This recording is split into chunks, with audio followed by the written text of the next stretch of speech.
Sorry about that. I'm sorry about it. That's a major trigger killer for me. That's a major trigger for me.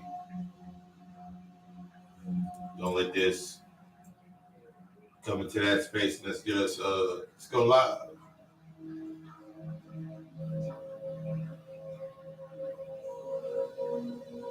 As we're going through right now.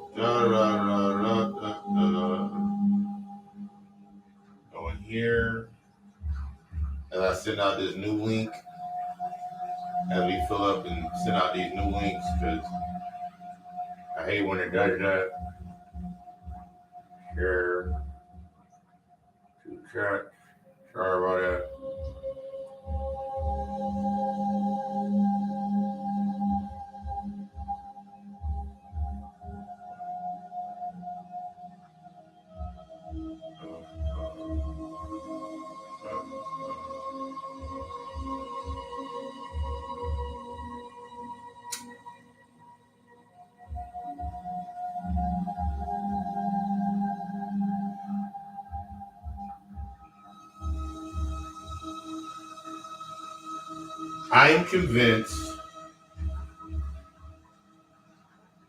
I'm convinced in this thought process that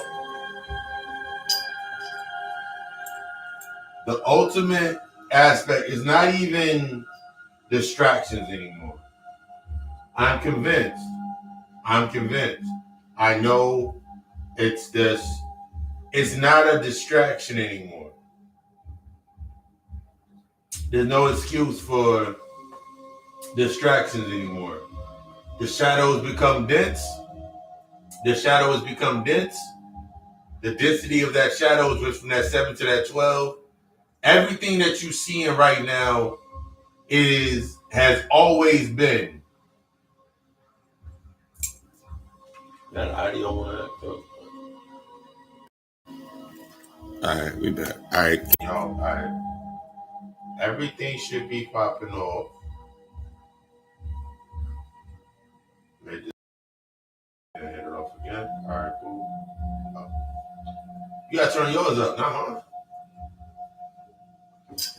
But I'm convinced, it's like there's no more excuses. One of the things that I had to learn for myself as I'm doing my work, as I do my works, as I do my studies, like everything that I do, you come to a point to where you remove the excuses. We come to a point to where there's no more excuses. We look at the excuses based in ourselves of our old narrative, our old values based on how we used to feed, how we used to eat based on survival. One of the easiest things that I used in eating based on survival was when we thought about the slavery times, the slavery narrative, and we took the worst parts of the animals, and we made something good out of it. We have to get out of that mindset. A lot of the old paradigm mindsets is what we're stuck in trying to move forward, and that has become the new wokeness. Like, it's cool, it's great that you're taking information and you're sharing it, because at certain levels, motherfuckers need that shit at certain points in time. But we should, as I'm always speaking on, studying all and following none, is you have to get to a point to where you're no longer in this state with yourself of studying, of following or becoming because they said this. I had a conversation with a brother the other day, and he was like, the only thing that he could use to justify his argument he was trying to have was he went to a Dick Gregory video where he said you can't go to the stop sign without facing racism or something of that narrative. You have to understand And this is one of the major keys, that everything outside of you is that reflective point to help you experience and to learn some shit. Using it in this way of, that we love to use it in this way of, this is going to be how I'm going to acknowledge my shame, acknowledge my guilt. It's okay that I feel this way because there is something that corresponds to it. Of course, everything is going to correspond to your truth of yourself. But as long as you have to feel, if you're still going down the same line of trying to sit there and be like, this is why I do this, and you're using this external aspect as your inspirations, as as to inspire to you to set your tone when the trigger hits, you still got some work to do. The correspondence of what's happening outside of your ass has nothing to do with what's going on internally. I've learned in that healing aspect, 90% of the shit that's going on outside of you has nothing to do in reflection or to the image or the symbolism that you created into it. The symbolism that you created into it. You gave that symbol of what it meant. I made a couple posts earlier on in today. Some nice little triggers in there of one of the things that we get into tonight. We're going to be getting into shadow relationships, the relationships of our elders, the relationships of our ancestors that they had. I want to have that good old 50-year relationship. But when your grandfather dies, transitions, goes on, your grandmother said your grandfather wasn't shit. For the next, until she transitions, she's talking about your grandfather wasn't shit. He cheated and I cheated. It's the shadow, that's the shadow relationship. A lot of us want this, it goes into the same narrative of the false sense of entitlement. I've done this work before, so therefore that work should inquire to this work. No. I've said this before in lectures where I can't use my experience. I can't use my experience in my memories of me being a line cook, me being a manager, me being being this bomb ass cook in a kitchen, being an automotive tech, and all of these identities that I had, that I used. I can't use those in the shit that I do now. I can't say that I cooked for 15 years, so it's the equivalent for me doing the aspects of being the shaman and being the psychoanalyst that I am. I can't use those years. Those years don't exist. What I use is the lessons. What I use is what I learned in that aspect. So I can't use the aspect of, okay, cool, I was flaming it up in the kitchen, but I can use the lesson that I learned in why I did it. The why. Not the what. We have to get out of this mindset of what to think and go into how to think. Because that's the key to transmutation. That's the key to using all this shit that's food.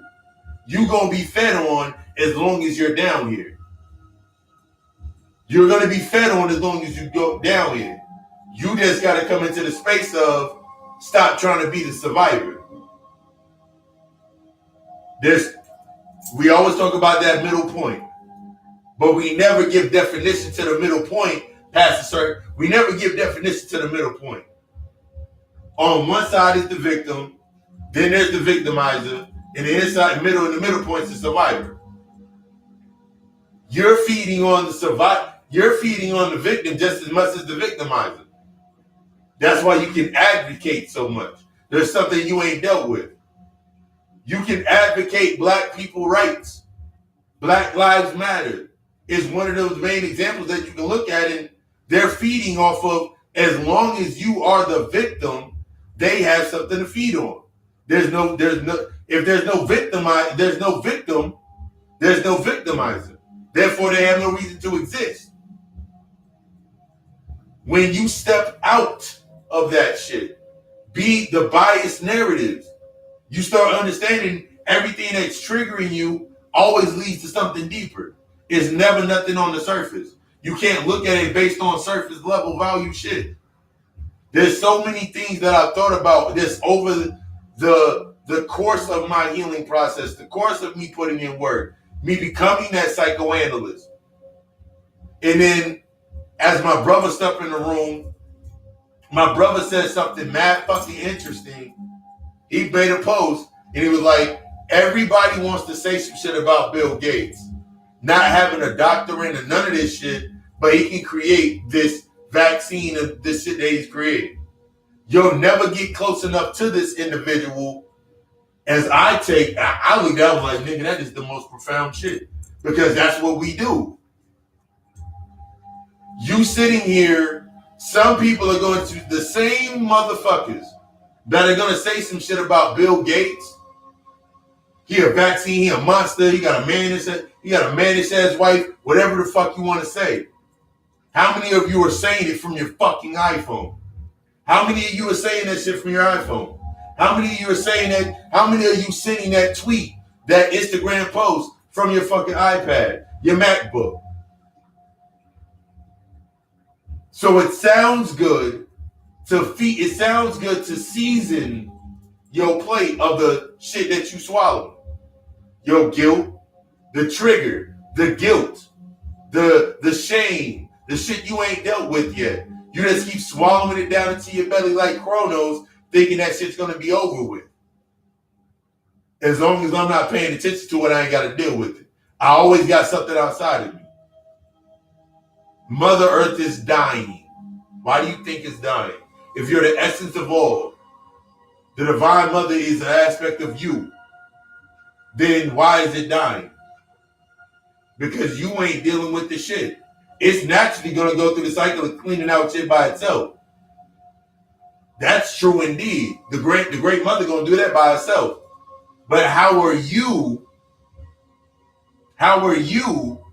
doing it for yourself? We have to get out of the childlike mindset. When we get into our shit, when we come into this integration, we stay in the childlike mindset or the imprints based upon on that trauma. I've talked about this in podcasts. We stay in that imprint of that trauma.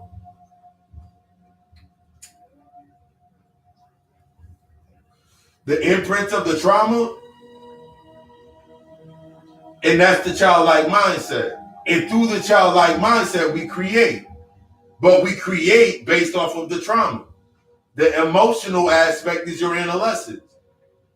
You've been here so long that you've been cycling through the same shit over and over and over again. You ain't understanding that as long as you have emotional blockages, you're still in a state of adolescence. You still got some work to do. It's not going to be this, what the old narrative gave to us of we just got to wait our time. That sounds just like your grandmother that sat there for 30 years, front pulpit, talking about we just waiting for the last days. The last days is when your ass realize and you get sick of your own shit. The last days is when you done with your own shit.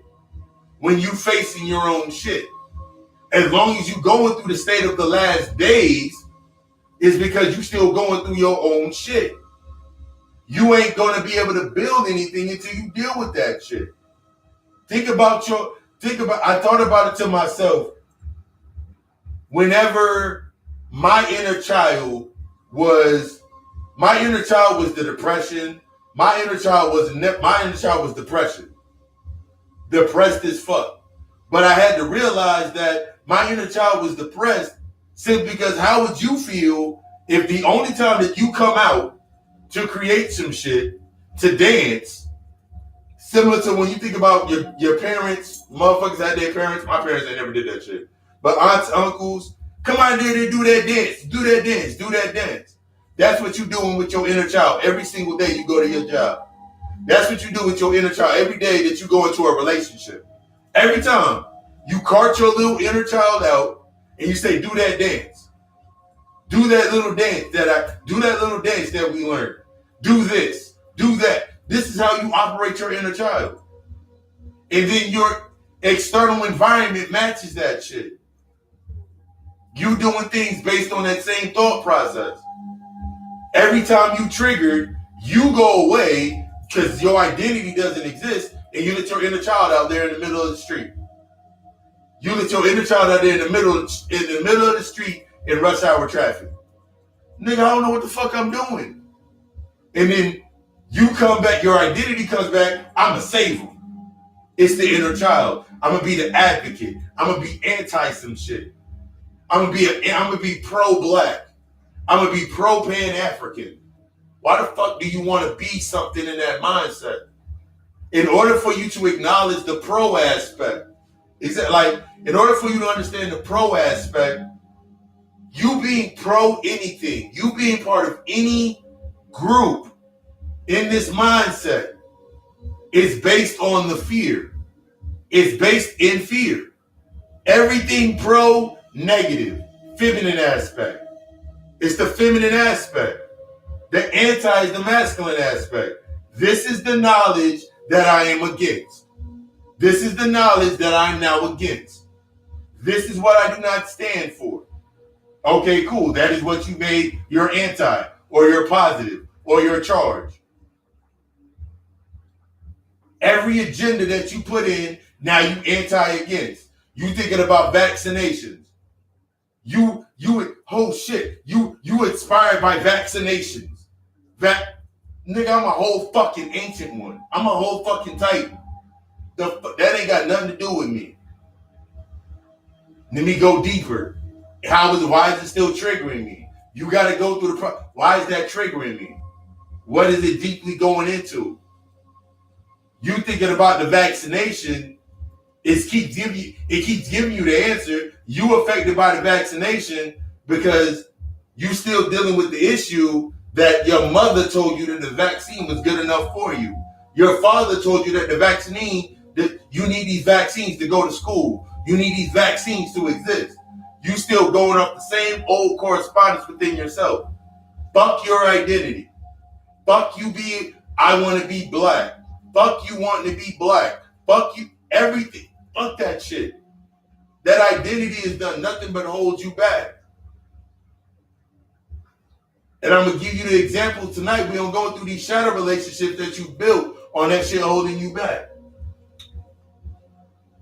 You wanna look at motherfucking black people that date white people and it trigger you. There's so many good black women around. There's so many black men around, and fuck them off with their head. I don't care. But in the reality, what is it triggering based on you? Not on the external front of you trying to remain in that grouping. Because honestly, that shit never bothered me. The interracial shit never bothered me. But I'm gonna give you something deeper to why it always came up in my face and I knew I had to deal with something with it. It's because for me, when I was between 1 and 12, nigga, I was a nigga. I was a traditional nigga. Didn't understand my powers. My powers were being cut off. All that shit, didn't care. But when I turned 12 and I met my pops, the Taino Indian, the Egyptian, that other lineage of myself, in natural accordance, everything that I despised about my mother, my father, my pops, my family, all of my insecurities and shit, I put off in the black pile. In that unconscious matter, I put it off in the black pile. And I claimed 100% Puerto Rico. That's all I was. Still 100% Puerto Rico, because that's the Taino Indian aspect. I claimed that shit, fuck everything that was Negro. I didn't know I was separating the shit because I was just trying to put that shit into the dark and bring my Puerto Rico shit into the light. Everything that I did from 12 to 16 was based in that narrative. This is what a lot of us do in our aspects when we try to cut shit out. You trying to take shit away, cut shit out, so you ain't got to deal with it. You're the they. Every time that you say it's they, you're the they.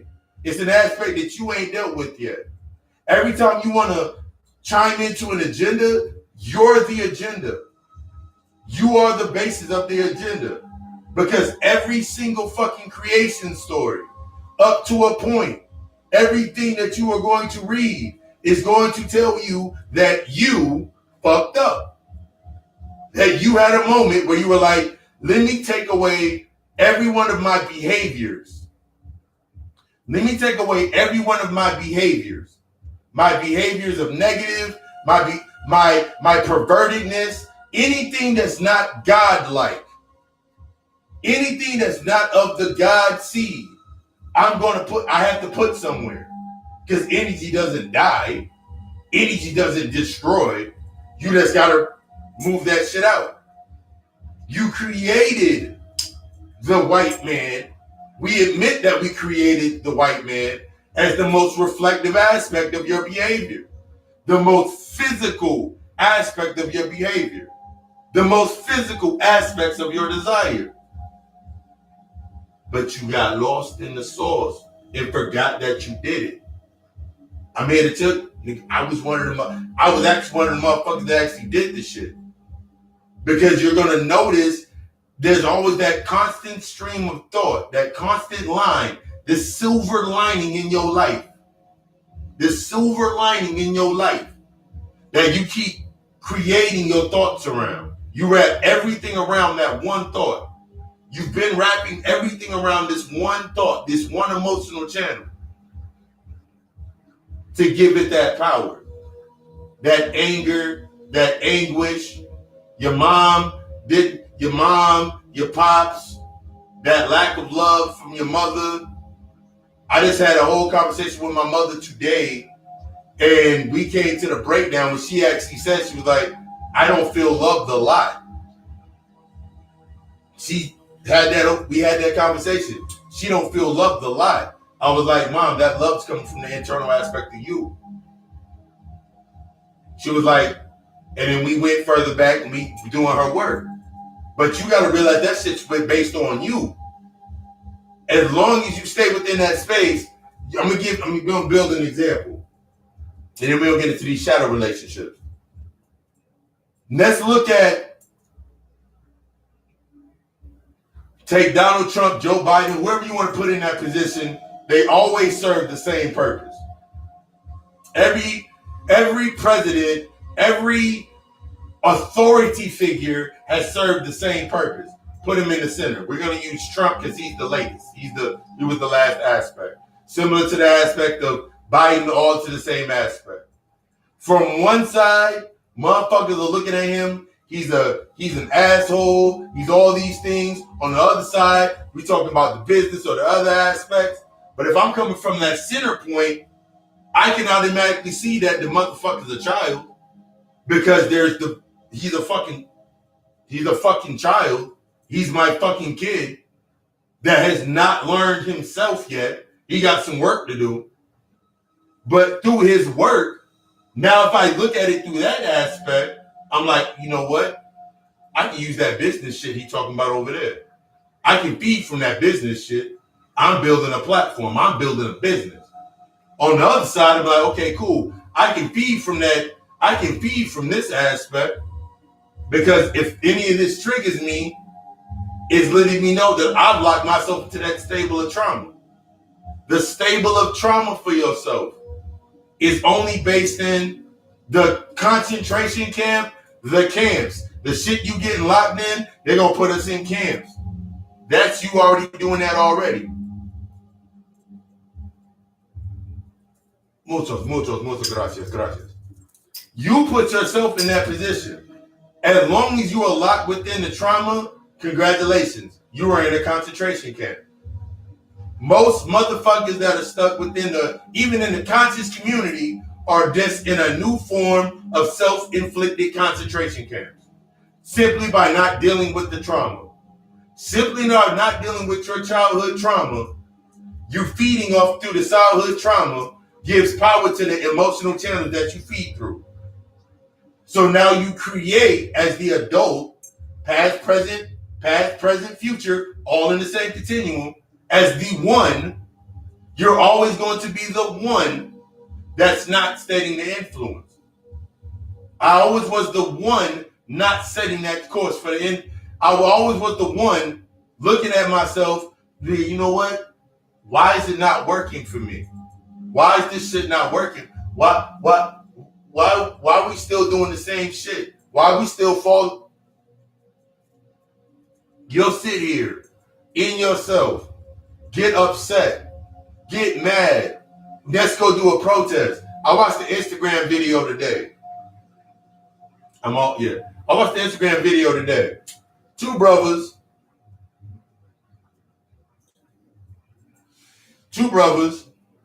one that I know, two brothers talking about you gotta hit their pockets. We gotta ride in some shit. Our grandparents gave us and I'm listening to this live, the spirit led me to it. Grandma, my uncle cousin was like, look at this shit. I was like, they saying the same fucking narrative.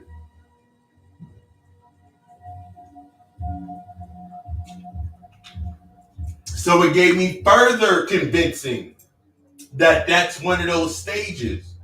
You can't get stuck in that stage. Well, a lot of us get comfortable in that stage. Like, ooh, I'm conscious. Now I'm pro-black. Anybody that's not pro-black is anti-black. Anybody that look at this and do this, you still operate from guilt and shame. That's your correspondence to that space. You still moving in guilt and shame. You mad at your job you mad at your bosses for not doing something, but in reality, why is it triggering your shadow? Not the identity that you gave yourself. Not the identity that you gave yourself. Why is it triggering your shadow?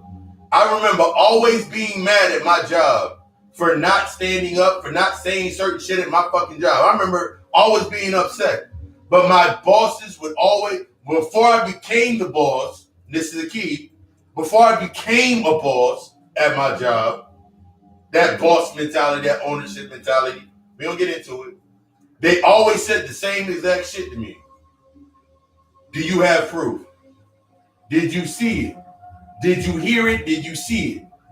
And then my identity of, man, I ain't snitching. I'm just saying y'all niggas gotta run y'all shit. Same fucking answer. Y'all niggas ain't shit. Y'all need to run y'all business. Y'all need to be in these spaces. Why they gotta be there if you're there? That's your job. The reason that it's triggering you is because it's telling you need to move forward. Until I stepped into the ownership mentality. And it's nothing, we've always heard about it. Yo, we gotta own our own shit, own our own corporations, own our own businesses. And we look at it from the physical aspect. Your body is the corporation. Automatically. You got two different numbers when your ass came through. They tagged your ass with 2 to 3 different numbers. So security card, birth certificate, look at that little number on the back. Nigga, you a corporation any fucking way. So every time a motherfucker talk about the aspects of you gotta be a corporation, your body is the corporation anyway. You gotta learn the aspects of, nigga, at least I'm writing my shit off. You gotta own yourself. They gave you every identity. They, as in you, gave yourself the identities based in survival so you can survive. And now you're trying to maintain this identity or this mindset so you ain't got to do no real work. Man, I'm doing all types of work. All you doing is seasoning as you're fucking giving these excuses. I ain't got time to meditate. I ain't got time to really look. I ain't got time to go look in the mirror. I ain't got time to do this. Keep saying that shit. Half of the shit that you say, the universe, all right, cool. Your ancestors, they gonna hit you with, you know what? Oh, you need some time? Here's your child. Here's your ass being with no job. Here's your ass not having a car. They always gonna respond. You just hoping for the best through the worst. Because you got used to it. We got used to the shit. We got used to going through that trauma. The same thought process, take the same thought process in your mind like this. Where my other boy? The same thought process that went into your mind and then you coming into your space, you just got used to shit. You got used to that being your life. You got used to you waking up every single day. At the time you wake up, you got used to that being your life. You got used to that being your mask. You got used to that being your mask. I got used to that being my mask. Waking up every day at 8 o'clock, go to my job, be mad and upset at my job. They ain't doing shit. I'm looking for reasons to be upset, but I'm not looking for reasons to disengage. You build these biases. I'm looking up reasons to be upset at my job. All the fuck, like, nigga, these motherfuckers don't do this. They don't enforce this. It's always wild with this. All right. But you feeding from it. Yes. Psychological. You sitting here, I talked about it last week. You are a fucking masochist.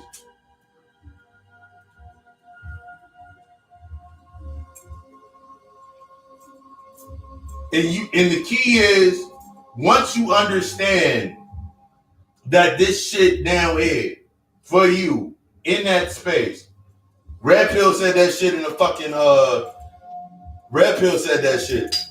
Your trauma is $1 million of business, is $1 million fucking business. Your trauma is $1 million business. The shit that you don't want to deal with and you want to stay avoidance. All this week, if you have not listened to the God Hour podcast, we got deep into those aspects of avoidance. And we gave you some nice examples. Most of the shit that you're doing is based in avoidance. But the way that they gave us this aspect of the 4 attachments, the way that I broke down the 4 attachments is, them shits ain't separate. Them shits are layers. The same avoidance, because I gave a major key. The avoidances in my mother, the things that my mother avoided emotionally, the things that my pops avoided, my father avoided, our parents avoided, our grandparents avoided, based on through survival, brought you into a state of disorganized thought. So to organize your thought, you came into that same state of avoidance. So now you're always anxious for some shit to pop off. You're always anxious for a reason to stay within your trauma, to stay within the oppression. You wait for it. You wait for the shit. Oh my God. Yeah, see, that's why we can't trust the white man's the devil. Brother Penny said that shit the best. Who the fuck was the devil before he got here? You. Who was the devil before that nigga got here? You still want to orchestrate your shame and your guilt, the shit you don't know about yourself, the things you ain't been through yet, the things you ain't understanding.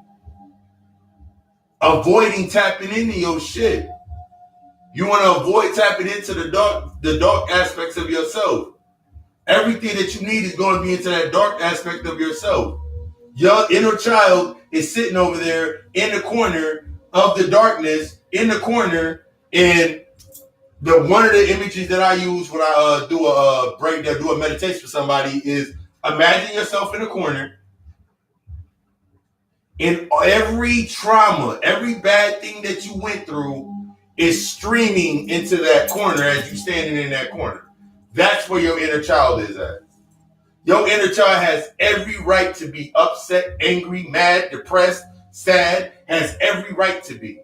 Because how would you feel, as I say it again, how would you feel if you were sitting in the same fucking corner and no one's sitting there coming to talk to you? No one's coming to come deal with you. And the only time you come in there is carting your motherfucking ass out. Doing the same thing that the slave master did. Carting us out in front of people to sell us. And now you're trying to sell an identity. You're trying to sell that picture, that you're trying to sell your identity. That's what your inner child drew. When we think about children, when I go into inner child healing in sessions, Think about the aspects of when you draw in a picture. Think about drawing yourself as you are right now. The identity that you chose. Who's drawing that picture? Your inner child. Who's putting the power into that picture? Your inner child. That missing relationship that you never had with your mother. The relationship, the divorce that happened between your mom and your pops. Or your mom's sat there and left your pops and vice versa. But then you look for the distraction. It's the white man's fault that your mom left your pops. It's the white man's fault that your dad left your mom's. But in reality, you got to go back to that point of when you saw your mom going upside your dad's head, or your pops going upside your mama head. That's what you avoided. That's the avoidance.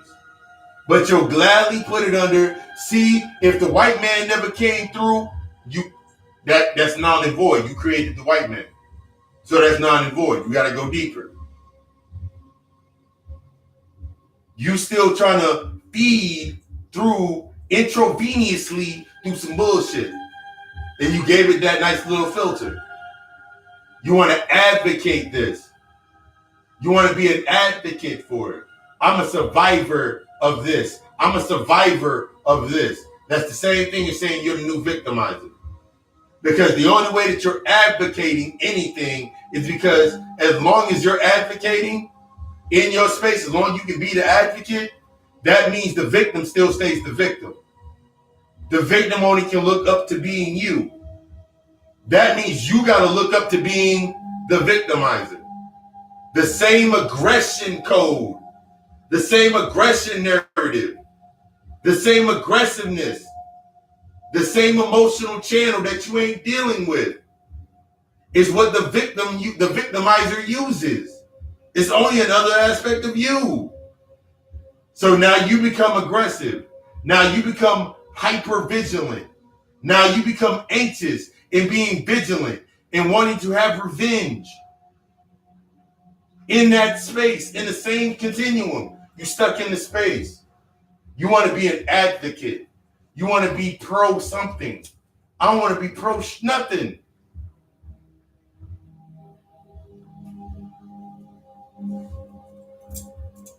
This goes into those shadow relationships. The shadow relationship. Most of the relationships that our grandparents had, some, not all, not some, were shadow relationships.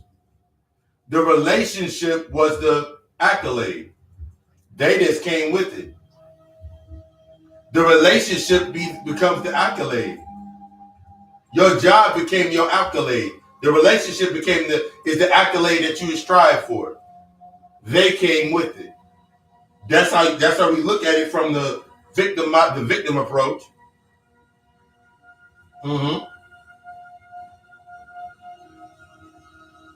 Your grandmother was lonely.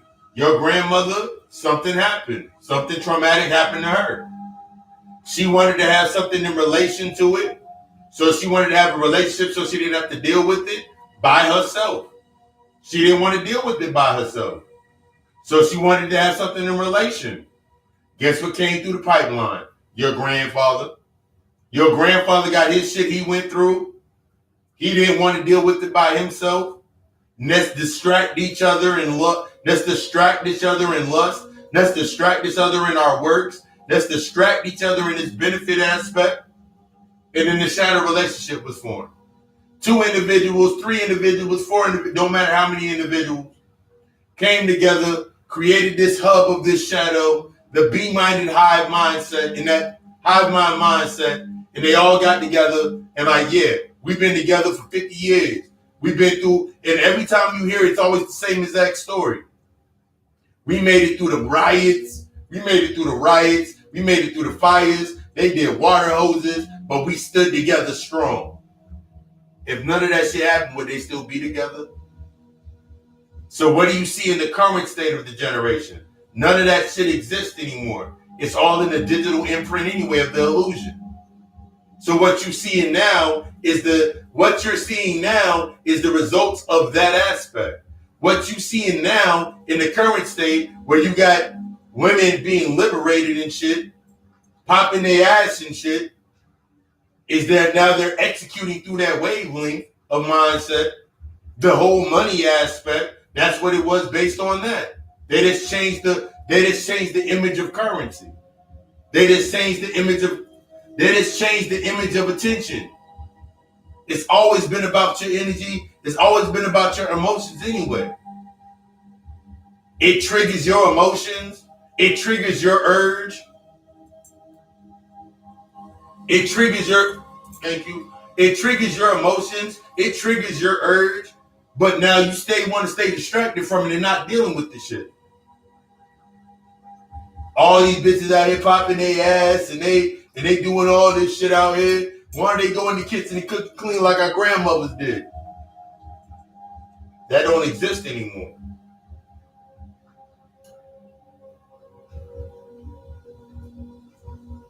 I talked about that before in learning. I talked about that before and spoke about that before in learning your necessities. Your necessities or your basis should not be the reason that you're becoming rare. Because you can cook, because you can clean, because you can cut the grass, because you can change oil in a car, because you can do all of these aspects that can aspire the senses. You got to do that shit regardless. I gotta cook regardless if I want to eat.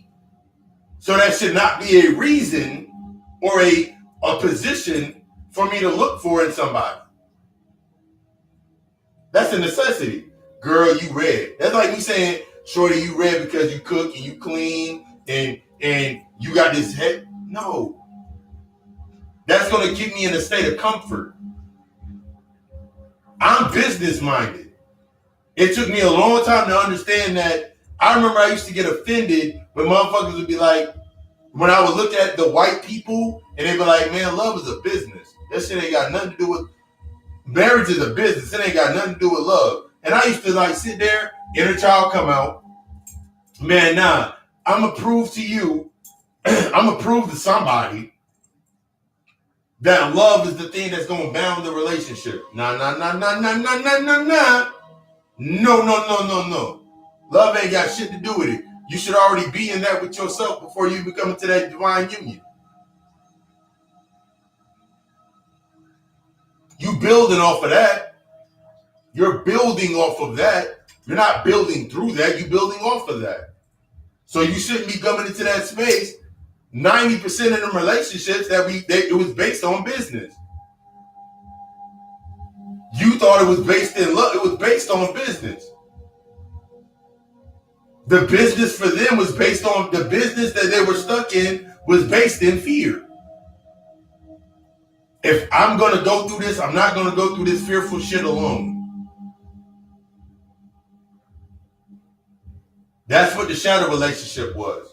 And that's what reflects now into a lot of common relationships now. That benefit factor. You have this and I have this. We going to come together and make this. You have this and I have two dependent parties coming together. Two dependent parties coming together. That's why when the relationship ends, it's usually because one or both of them have a realization that they ain't shit, or one of the individuals, usually in a lot of relationships, somebody advances. Because you came in dependent, you got some things, so now you weren't dependent anymore. You got what you needed. So now you move forward. The natural succession of what you were doing. But when you're doing it based on, but I love them too hard and all that bullshit, it's not really doing anything. You're not seeing it for exactly what the fuck it was needed for. You stuck in a relationship, you try to hold on to that relationship and be everything that person needs in a physical sense. I'm going to be whatever they need.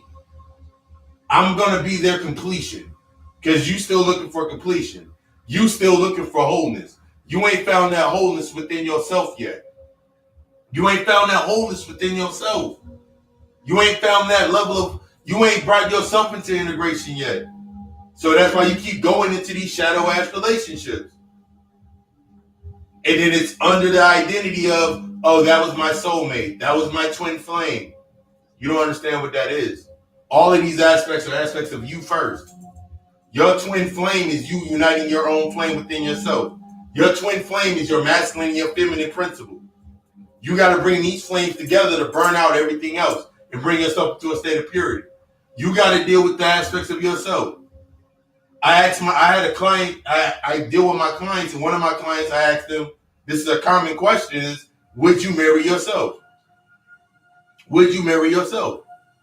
And the first thing that they say, 9 times out of 10 is, hell yeah, I marry myself. Why would you marry yourself? And I let them talk. Because as the healer, that's what I'm doing. Why would you marry yourself? Because I'm an earner and I got cornered. As I'm listening to them, I'm imagining them like Carlito's Way when Manny, if you've not seen the Rise to Power joint, when Manny was sitting there, we earners and I make money and I can cook food. And they always give me this basic ass shit. Nothing against them, they're learning. They always give me the basic ass thing. I make money, I can cook. I really don't know how to cook that well, but I know how to order out food. I stay out of drama and this basic ass narrative. Then after about a week with me, they were like, I would not marry myself. What the fuck was I thinking? Because you have to come to that realization.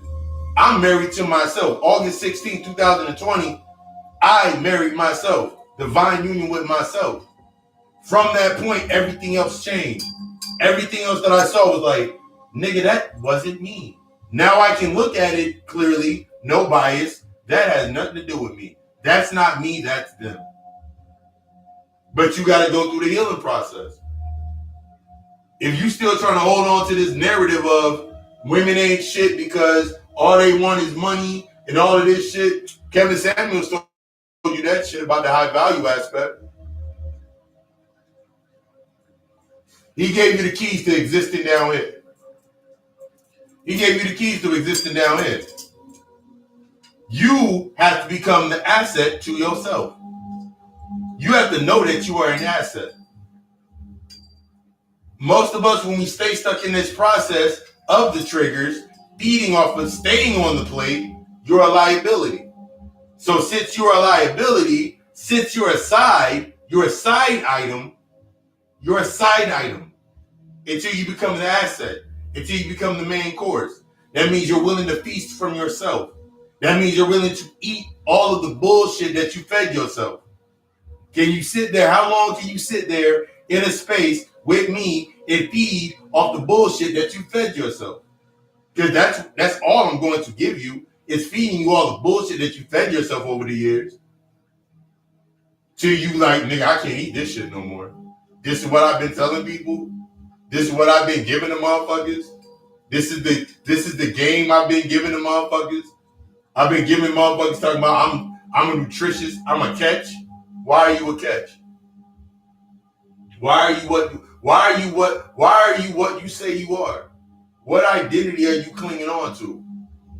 I know an old man right now. He's 74 years old. He's clinging on to his old identity right now and willing to die with it. He's willing to die with that identity. He's willing to die with it. I know a woman that's damn near 60 that's willing to die, that's not willing to understand, that's coming to our understanding of her identity through this motherfucker dying because of his identity. Right now. So what are you doing? So numbers your age ain't got shit to do with it. You can keep going through this damn cycle and you're going to be 50, you're going to be 50 and 60 years old, and the only thing you're going to be able to tell me is a story. Because every time people come to me, they come to me with a story. Nah, they need to work out. They need to do this. After about that first week with me, they're like, man, I was sitting in my bathroom for no reason crying. You needed that shit. You gotta let go of this arrogant aspect, this false sense of black pride. That's arrogant as hell. That's the same equivalent to white pride. That's why your ass keep getting fucked up with it. That same aspect of your black pride is an equivalent to the white pride aspect. You can dress it up all you like. Nah, you gotta understand, we coming with our black pride. It ain't saying that we against the white people, but we gotta start putting ourselves first. Go to the other side. They ain't talking about the same thing you just said is what the white man is going to say in response. We ain't thinking about that shit. We just trying to preserve ourselves. You doing the same as that fucking shit. But you can't see that because you stuck under some type of grief. You stuck under some kind of correspondence of guilt. You still hiding. You hide so strongly behind that light because you're afraid to dip into that darkness.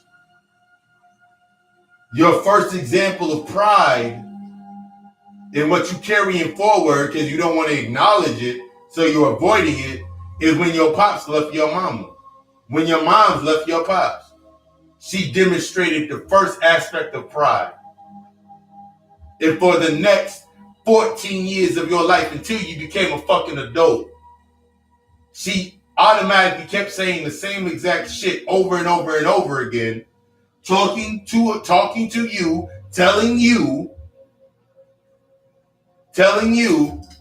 niggas ain't shit. And in you, the natural aspects of, but what did daddy do? The natural aspect of not having a masculine archetype to protect and provide, you went out into the world and you were going to prove your mother wrong.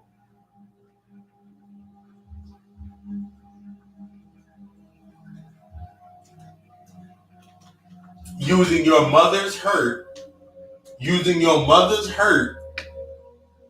as the reason that you were existing. Using your mother's hurt in the undefined aspects of your mother as the thing to set you into your space. This is why I'm independent, because my mother went through what she went through, and I said I would vow never to let no nigga take me through that same bullshit. But there's another side to that aspect. Why was your mother in that position in the first place? The same reason your mother's in that position is the same reason that you're going to avoid based on distraction. The same reason your pops was in that position is because you're avoiding it based on distraction. My pops, I've said this before in many lectures, my pops super fucking Catholic. Can't tell that nigga shit. That was my mask that I wore through most of my fucking life. Not even realizing that I had the mask on, that stickiness on my face. Because I was trying to convert everything into my space to match my narrative. So I could be comfortable. I remember being in those relationships, always trying to convert motherfuckers. Nah, you gotta do it this way, or not at all, or this, and this.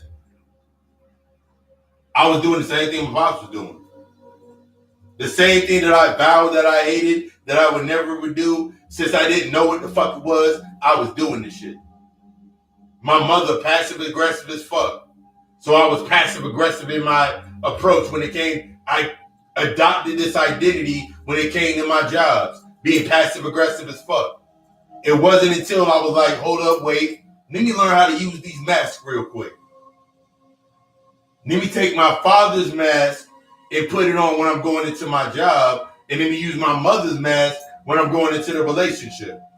Experimenting with the mask until I learned that I didn't need the mask anymore. And that key for that is I had to understand that, nigga, I am my mother. I am my father. The same aspects of the things that I did not love about my mother, I didn't want to honor about my mother. It wasn't about the loving aspect. It was about honoring and respecting it. That's the only way that I can let the shit go. The only way you're going to be letting this shit go is by honoring it. 90%, like when you think about motherfuckers get mad, somebody just passed away, They left too soon. They died. They left too soon. They transitioned. They left exactly when they were supposed to leave. It's your mindset of what you haven't dealt with that is coming to the surface. That's a plug. That plug comes out, then your emotions run out. The shit that you ain't dealt with yet comes out to the surface, and now you got to deal with it. And it comes out in the form of they left too soon. Say her fucking name. Say his name. Say her name. It comes out as that. So you can stay in that same space and feed off of it. But you get fed on. You ain't owning you ain't owning that aspect.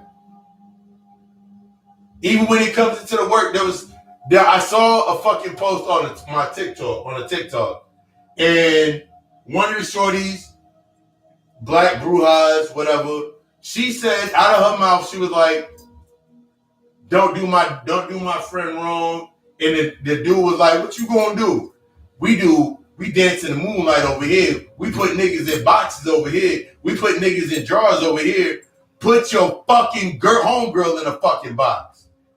Put your fucking homegirl in a fucking jar. Because apparently she needs to be put in a fucking jar so she can deal with her emotions.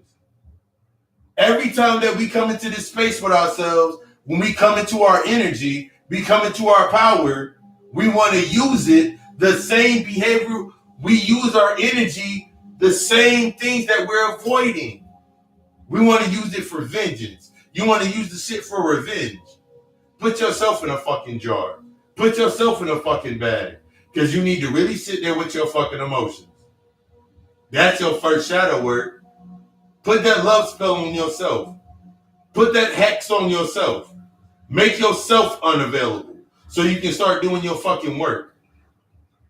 Instead of you sitting there in this space, constantly in the continuum, staying on a fucking plate somewhere. You want to be on somebody else's plate. You want to be somebody else's snack. You want to be somebody else's meal. I just want somebody to love me the way that I love them. You got to define that in yourself, sis. You got to define that in yourself, bro. It ain't going to work with somebody else. They're only a reflection of things that you do not like about yourself. They're only a reflection of things that you have not dealt with inside of yourself. They're meant to trigger these things within inside of yourself for you to deal with it. To keep bringing your inner child out. So you can be like, oh shit, nigga, I got some work to do. But the narrative in the external aspect is always going to be biased on one point or the other. It's always going to be a state of separation. You keep getting triggered because you still separated. You can't speak unity till you unify to yourself. You keep seeing things in separation, these two separate aspects. Niggas over here talking about women never take accountability and responsibility. And then bitches over here, you hear the, I'm tired of raising niggas. We tired of raising niggas. We tired of that shit. We tired of raising niggas. Telling them how to wipe their dicks off and how to love us. Have you told yourself how to love yourself? Have you taught yourself about your love language? Have you taught yourself about these aspects about your fucking self? Because that's all I hear every time I hear your videos. That's all I hear every time I hear the video. There's something inside you have not dealt with, sis. It's okay. It's all right. We can get to that point. We can do that work. But you got to admit that shit to yourself. I just want a man that's going to do these things for me and protect and provide. Okay. What do you want to protect? What do you want him to provide to you? Because in reality with yourself, you got to do that shit for yourself regardless if that person exists anyway. Man, I want a shorty that clean up the house and wash clothes and do laundry and cook food. All right, cool. You want that, but what are you going to be doing in that aspect if that's taken off of your plate? Define what you're going to be doing if that's taken off of your plate. Because the reality to it is, I learned in 1 second.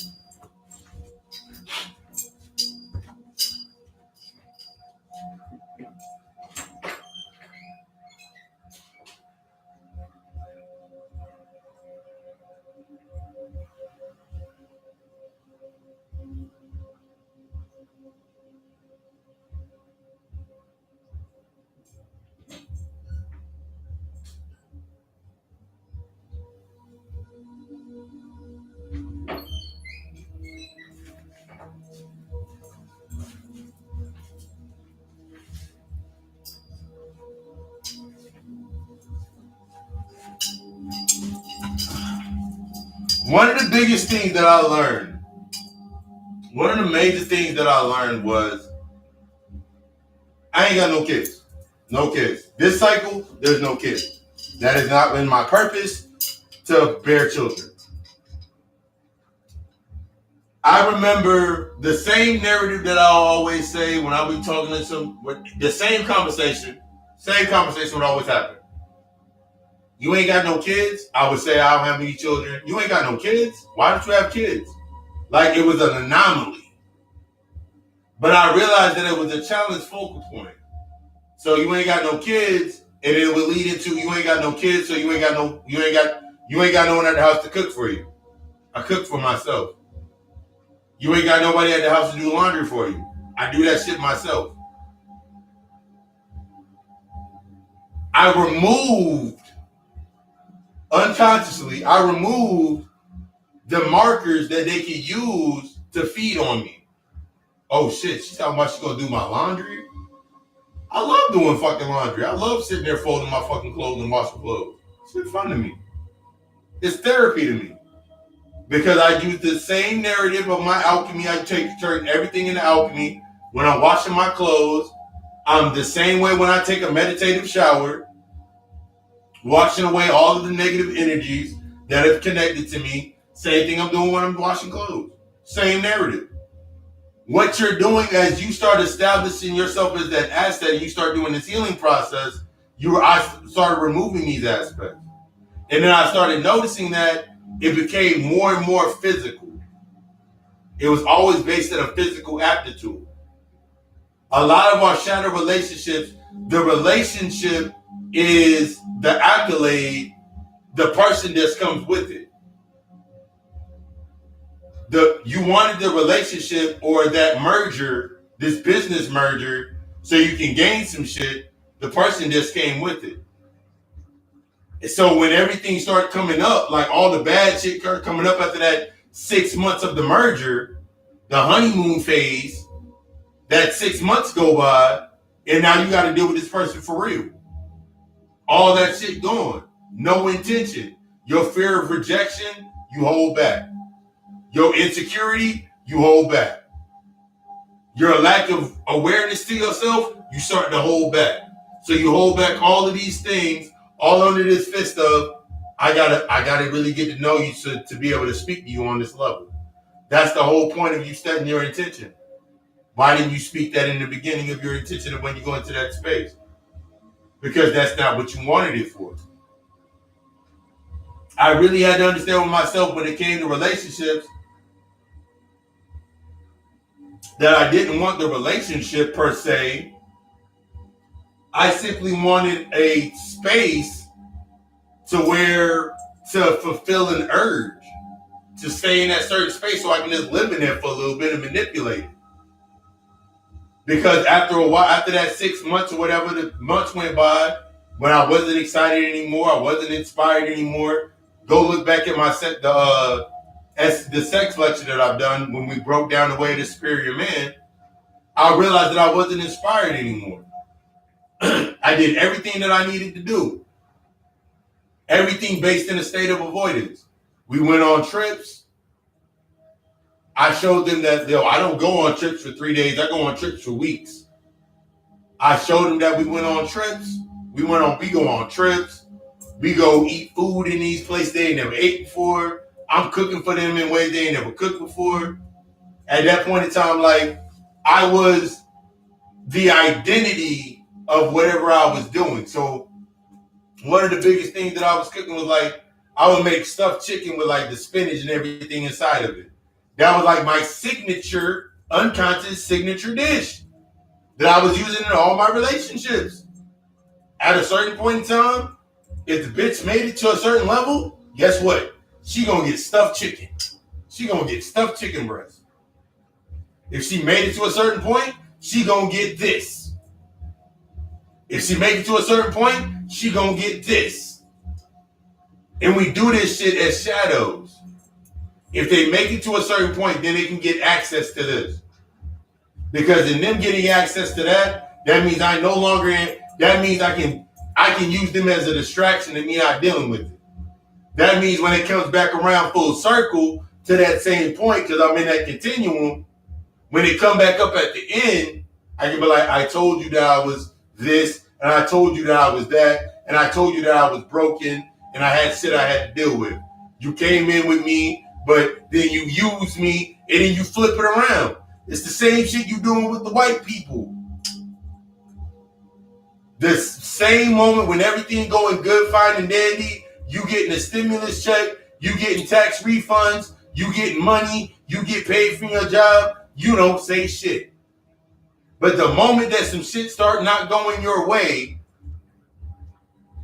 the moment that some shit in your personal aspect, the shadow aspect of yourself ain't going your way, now it's your job's fault. Now it's your friend's fault. Now you using them as the same scapegoats. Because that's what you programmed them for. You gave them that, you gave them the program. They're only living out what the fuck they need to live out.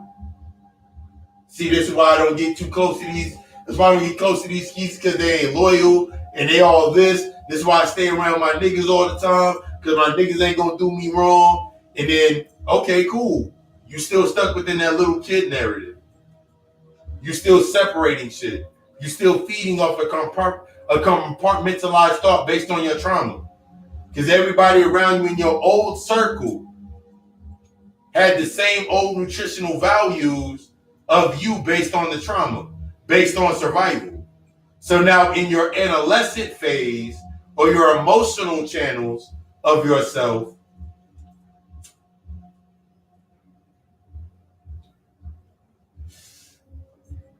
it's based on a constant state of reaction. If there's nothing to react to, you settle. If there's nothing to react to, you step back. You don't say shit. So now you create the space. So now, since you are settled and our natural mindset is chaos, the chaos being, your soul is chaos, is that pure fire, that urge has not been met, that catalyst of that urge has not been met, in your adult state, you create the environment for it to be met. You have many fucking aptitudes. The relationship ain't going well. The relationship is going too good, and now you want to push the limits of the relationship. So now you want to go to, i.e., strip club. You ain't learned to take your urge. You haven't learned how to take that energy, that sacred energy of yourself. You're not an asset to yourself, so you don't understand that your energy is sacred, so you don't know how to take it to the highest point to create something with it. So you have the thought, ooh, I have this urge, let me go get it off real quick. I didn't go have sex with somebody, so I'm still good. That same party that you had was a way of you getting that energy off. But what did you gain from that creation of that party? What did you gain from the creation of that girls trip, that trip away from everybody? What did you gain from it? You creating shit, but you ain't gaining nothing from it. You create an anchor point, but you ain't gaining nothing from it. It ain't grounding you anywhere. It's just tethering you. It's tethering you to a state of avoidance. I just need to get away. Me and my girls gonna get away. Me and my homeboys, we gonna get away. Whatever it is. All right, cool. What did you learn in that space while you were there? What did you maximize? What was the point of you going into that space? When we understand that, we understand why motherfuckers create the imagery of. I've talked about this with people before. The aspect of that's my football team, that's my basketball team, that's my favorite player, or this aspect of that, that's connected to a corresponding thought within inside of themselves. Somewhere right now, somebody's favorite football team, basketball team, favorite player is in reflection to them about when they won their championship or whatever it was. It takes them back to a night when their mother left their father finally, when their pops didn't come home, when their mother left their father. Hell, when their father left their mother to go create their own life and live in their own sense. And they connect that memory of their favorite football team, their favorite basketball team, to that memory. Their inner child illustrates that is that memory. This is when you go into these corresponding aspects. This is when I tell people, like, when you're letting go of shit, it's not going to be based in, I let go of it because I don't need it. It don't serve me a purpose. It served you a purpose. You're letting go to learn the purpose of it. Because when you let that go, when you release that plug, take that plug out, your emotions start to drain. Now you go through the drainage. Now you go through the weight process. Now you go through the weighing process. Oh shit, I didn't know that was what that meant. Of course you did.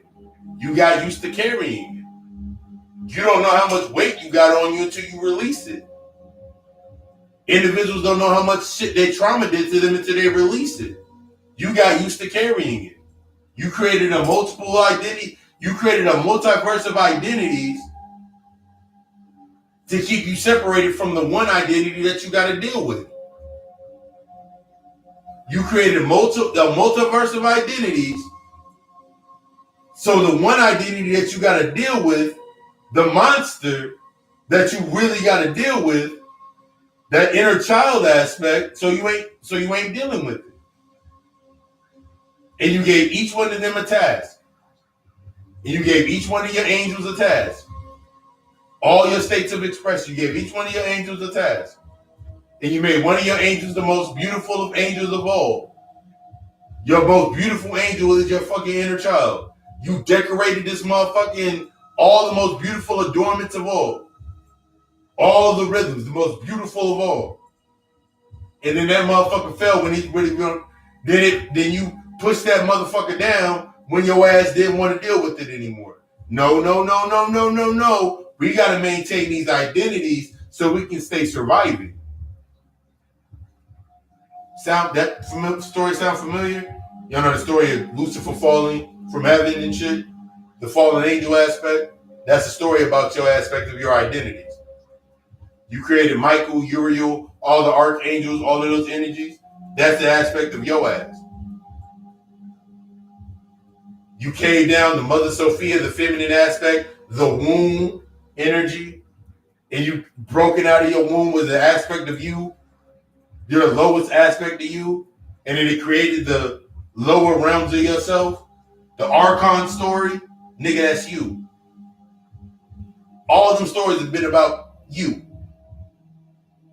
But when you stuck feeding off of trauma, not dealing with your traumas, trying to survive, of course you're going to create a they. They're against us. Ain't nobody against me. Can't nobody contend with me. Can't nobody contend with my fucking energy. Can't nobody contend with me. The only person that can contend with me toe to toe is the motherfucker that I had to battle to get into this interface with myself. So you created that shadow aspect. You created it. It's you. But now you got to own up to it. You got to own up to your creation. Motherfuckers out here right now, people out here in this aspect, people in that same aspect of when you really understand that, and I've just taken these things into different studies. Take an aspect of the thought process to yourself with this. That nigga can't have kids. Shorty can't have kids. Your womb is angry and your penis is angry. Your sacred sac is angry. Both of these aspects are angry. Masculine and feminine. You ain't creating shit else through that fucking sac. There's no more anchors. You gotta heal that aspect of yourself. The womb aspect, when we think about the womb at the frustrated womb aspect, we always look at it as the woman can't have kids, but in the aspect of you becoming androgynous and you not creating anything, nigga, you got a fucking frustrated womb. That's why you ain't created anything. That's why you can't, I want to do this and I want to do that and I want to do that, but you seem never to create it. Your thought is based on you honoring your thought. That's the first level of your manifestation, of you honoring your thought. If I'm thirsty, I honor it by go grabbing my bottle of fucking water. If I'm in need of, if I desire something, I now have to create and go for the aspects of create the conduit for my ass to get into it. I want to get this in my life. I want that in my life. Let me create the conduit to it. You want to invoke energy, but motherfuckers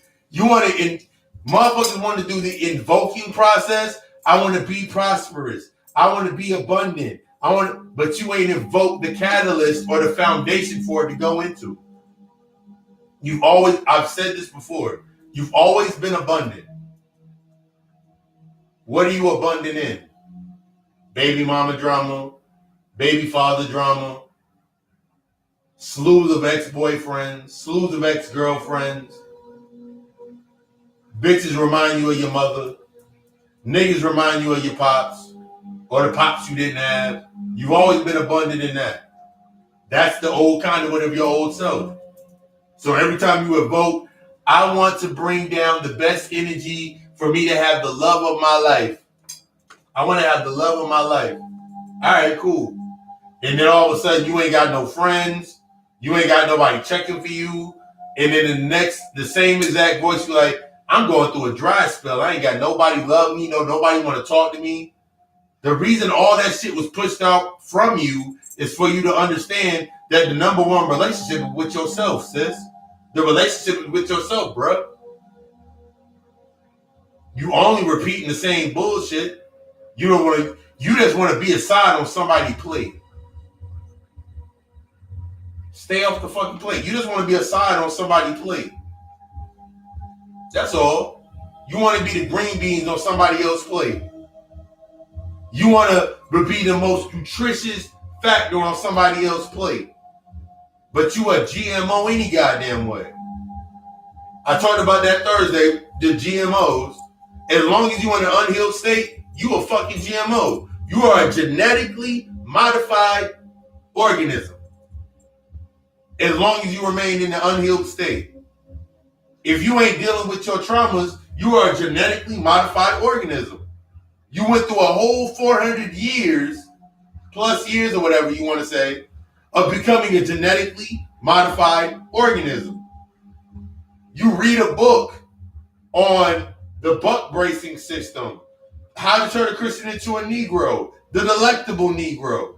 All of them books was just telling your ass that you've been modified. But most motherfuckers want to look at it from the proness aspect, from the I'm woke aspect. You want to look at it from there and be like, yeah, see, that's what they've been doing. Nigga, they're only repeating the same formula that you gave them. You gave them the formula. They know exactly how to use the formula. They're giving you the aspects and the insights to using the formula. But you don't want to break your moral compass. You don't want to look bad. You don't want to look crazy. Then you ain't never going to grow. You ain't never going to initiate anything. You're avoided every time.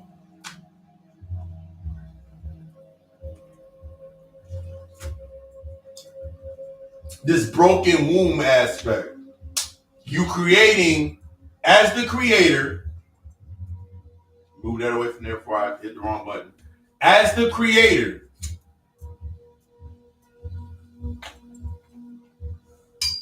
the first thing the creator got to realize is the things, as you being ancient, as you being the creator, you being the original, that means you got to accept your fuck ups. You fucked it up. You did it. You created this thing to put all of your behaviors into. You put all of your aspects of your knowledge into this thing. You gave it to it. You gave it life. It can't do anything else because it is not of the original spark. You are the original spark. Everything you create in your life is based on you. Something that you did not learn. I don't know how many past life regression readings I've done over the last couple of weeks where people are sitting there, motherfuckers are realizing like, oh, I did that? Yeah. This is in correspondence to this. This same lesson that you have not learned yet, that you're about to learn. But how do I learn the lesson? Oh. And I always get the same exact response. I went to this one person and they told me this and they told me this, but they couldn't tell me how to do it. They're not supposed to tell you how to do it. I can give you an idea and give you a realm of what you need to do, but that's not what they're going to do. They're only going to give you as into the depth of your understanding to yourself. Coming to me, I'm going to kill shit. That is my purpose. I am the son of death. My mother, everybody say hi to my mom. This is my mom's. I am her son of destruction. That shit falls in straight alignment with me being, in my human design, being a manifested generator. That means I know I have to embrace the aspect of killing shit. So you come to me, we're gonna kill shit. You go into motherfuckers that the light aspect, the light workers, they're not going to kill shit, they want to continuum shit. They're going to feed you enough food so you keep coming back to them. I don't want you to come back to me after we're done with your session. I don't want you to come back to me after your work. Everybody say hi. Everybody say hi to mama. I don't want you to come back to me after a session, after we doing your shadow, we doing your work together. I don't want you to come back to me the same person you were back then. I don't want you to come back to me that way. Anybody that has done, the people that we do work with, when they come back to me, it's always based at another level. They're in a sense of ownership because I'm coming from a space of metamorphosis within myself. So naturally, when they come into my space, they're coming into a space of transformation. They are prepared and ready to transform, even if they don't know it yet. When we look at other motherfuckers in this caps, I saw a post about motherfuckers go to buck people based on views. That shit is hilariously true because most people just want their ego stroked. You want to be right. I'm breaking you out of right and wrong. I had to break myself out of right and wrong. I don't give a fuck about right and wrong. It's positive and negative. The positive can serve me and the negative can serve me. That means every space that I go into, I can transmute the energy through it. That means I have no distaste or hate for anything. I can feed from everything. Everything. And what I mean by everything, I mean everything. I can feed from everything. Because I understand that I'm the essence of all things. So all I'm doing is picking up my energy. I understand that, I'm picking up that's my energy I need to pick up. That's mine. That's why it's triggering you. That triggering you is letting you know that is a conduit to show you how to get to your energy. So every time you get triggered by the white man, there's an aspect of energy you ain't understand yet. When I swallowed, when I was in the mindset of me being Chronos, when I swallowed my last aspect of white hate, my distaste for white people, when I swallowed that shit, that business blocking, that emotional blockage for the business mindset, gone. Straight full speed ahead. From that space, everybody, every individual, my beloved, all that shit came into that space. It's all been about growth. Nobody came into my space anymore. And here's the key. Nobody was coming into my space anymore based on old shit. Hey, let's go watch the game. The fuck you mean? They didn't come in my space anymore. Ooh, let's go to this party. What the fuck am I going to that party for? You want me to go into a party with motherfuckers that ain't dealt with their issues? You want me to, if you want me to go to work, just say you want me to go to work. If you want me to go to work, just tell me you want me to go to work. Because that's what you're telling me. When people say, hey, you should come to this event over here. Nigga, you know I'm a whole fucking seer. I see shit. I feel shit. I have boundaries based on myself. So when I go into a space, I understand shit. So you want me to go in there and do some work. All right, cool. Let's say that's what you want me to do. I want you to let your hair, nah, nigga, you want me to go do some work. My hair already down. That's what you doing now. Most motherfuckers that go into this empathy thought process, I'm feeling everything, and it's hard being an empath. No, sis. No, bruh. You don't have any boundaries. You still stuck in, for some people that are going into that space, you battling this boundary shit. It's okay. I'm going to give you some game on this boundary shit. That boundary shit is based on family aspects of the old narrative of yourself where you say family has no bounds. And you put family has no bounds because love has no bounds. I'm here to let you know love has boundaries. How else does it push shit out without it having the energy of this focal point of boundary? It's a natural boundary. Love is a natural aspect of a boundary. Just like fear has a natural aspect of a boundary. Fear is based on constriction, so it pulls you in. Love expands. The natural rhythm of everything that it pushes out creates the boundary naturally within that space. So that family narrative that we got stuck in, family ain't got no boundaries. Then you carry that into your relationships. And now you sitting there mad because your man take his phone into the bathroom with himself, or your girl take her phone into the bathroom and you automatically think the fucking words. She always taking her phone with her. He always taking his phone with him. Seeking you shall find. Seeking you shall find. Because here's the key.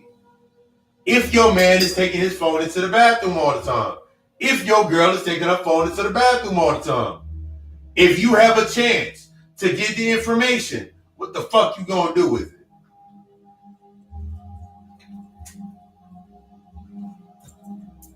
You get that nigga phone. You get her phone. You get that nigga phone, and he got all types of naked bitches in there. Let's take it even further. You go on your nigga phone, and he got all types of dick pics in his fucking phone. What you gonna do with the information? What you gonna do with it? You gonna argue? You gonna be mad? I did all these things for you, and you mean to tell me you did everything but provide transparency? You did everything but provide transparency. And you can't provide shit until you provide it to yourself. So you didn't provide transparency to yourself, therefore that person didn't provide transparency to you. So therefore the lesson that you needed to learn was a lesson in transparency. Not a lesson in bias that niggas ain't shit. Niggas out here gay.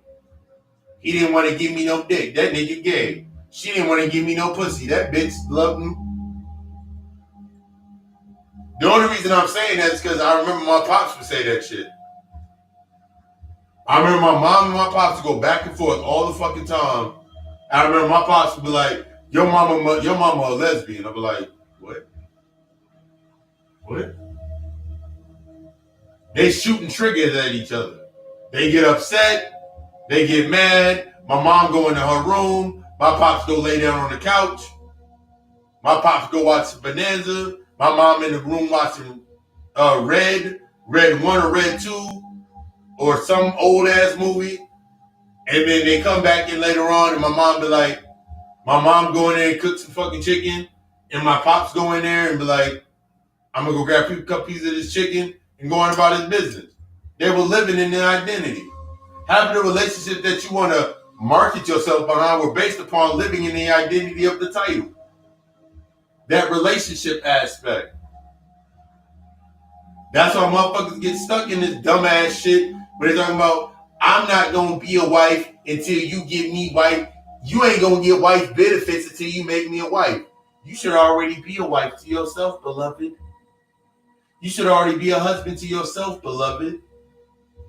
Man, nah, that's that gay shit. That's that agenda shit. Then you go find the agenda, the homosexual agenda. Bruh, ask to yourself, what part of yourself are you not comfortable with in expressing in your emotion to yourself? Sis, what part of you are you not comfortable with, or you've not become uncomfortable with, rather, in expressing to yourself? Because that's what they express on one half of the bias. That's what it's triggering for your ass. But you stuck on it's an agenda. You stuck on, we need to procreate and make room for our kids. Nigga, that shit done. Bobby Hemmings said fuck them kids a long fucking time ago. You still trying to make babies. You still trying to make automatons to trap souls in. That sounds just like the Archon. Oh my God, nigga, I'm the Archon. Because that's what you keep doing. I want to have the family that I never had. I want to have a baby to have the family and give to them what I never received. You doing Archon shit. Your damn self. Not saying that when you get kids to be anchored to you, you get your lesson, you get your lessons, whether you get 1, you get 2, you get 3, you get 4, how many lessons you need to get, that's what you're going to receive based on the contract that you need to fill out. But what are you doing with those? What was their purpose? Because your purpose always, if it don't come out in the wash, it always comes out in the rinse. I owe that to Nas. If it don't come out in the wash, it come out in the rinse. That means if the relationship didn't work and what you weren't getting from the relationship you want to continue, then, i.e., then you have the child. Now the child is the result of what you didn't receive in the relationship. So to continue the relationship, that's what the kid's for. The kid is getting exactly what, the kid is your inset, is your tap into to feed in to get what you still didn't get. What you still not giving yourself. You want the physical aptitude of it. That's nice. That's great. That's beautiful. That's loving. That's great. But you got to be honest with yourself. My mother right now, I had a conversation with my mother. I think I talked about it earlier. We're going to say it now. My mother right now, if I go to my mom's house right now, it looks just like my grandma's house in current standard.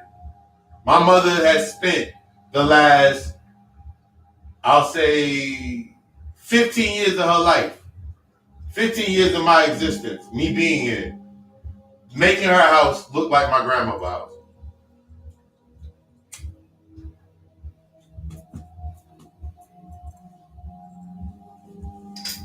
Give you a trippy part. Until I understood that, I didn't understand the reason I was still going always. I didn't understand the multiple layers of me always going to my mother's house for some strange reason.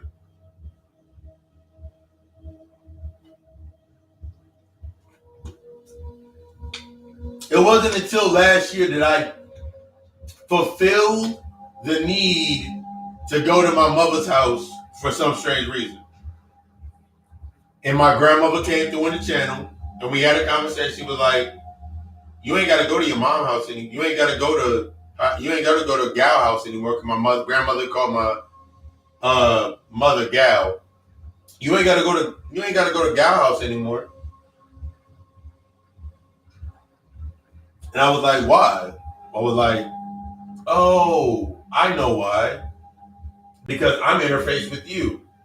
The only reason I was going to my mother's house is because I wasn't fully interfaced or didn't know my grandmother.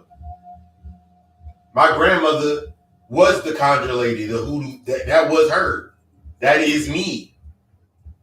I needed the need. I had this incessant need to continue going to my mother's house because it was in reflection for me not understanding or coming into this merge with my grandmother, the energy that is the ancestor of my grandmother. So I needed a living altar, or was my mother's house was the living altar that I went to get that energy.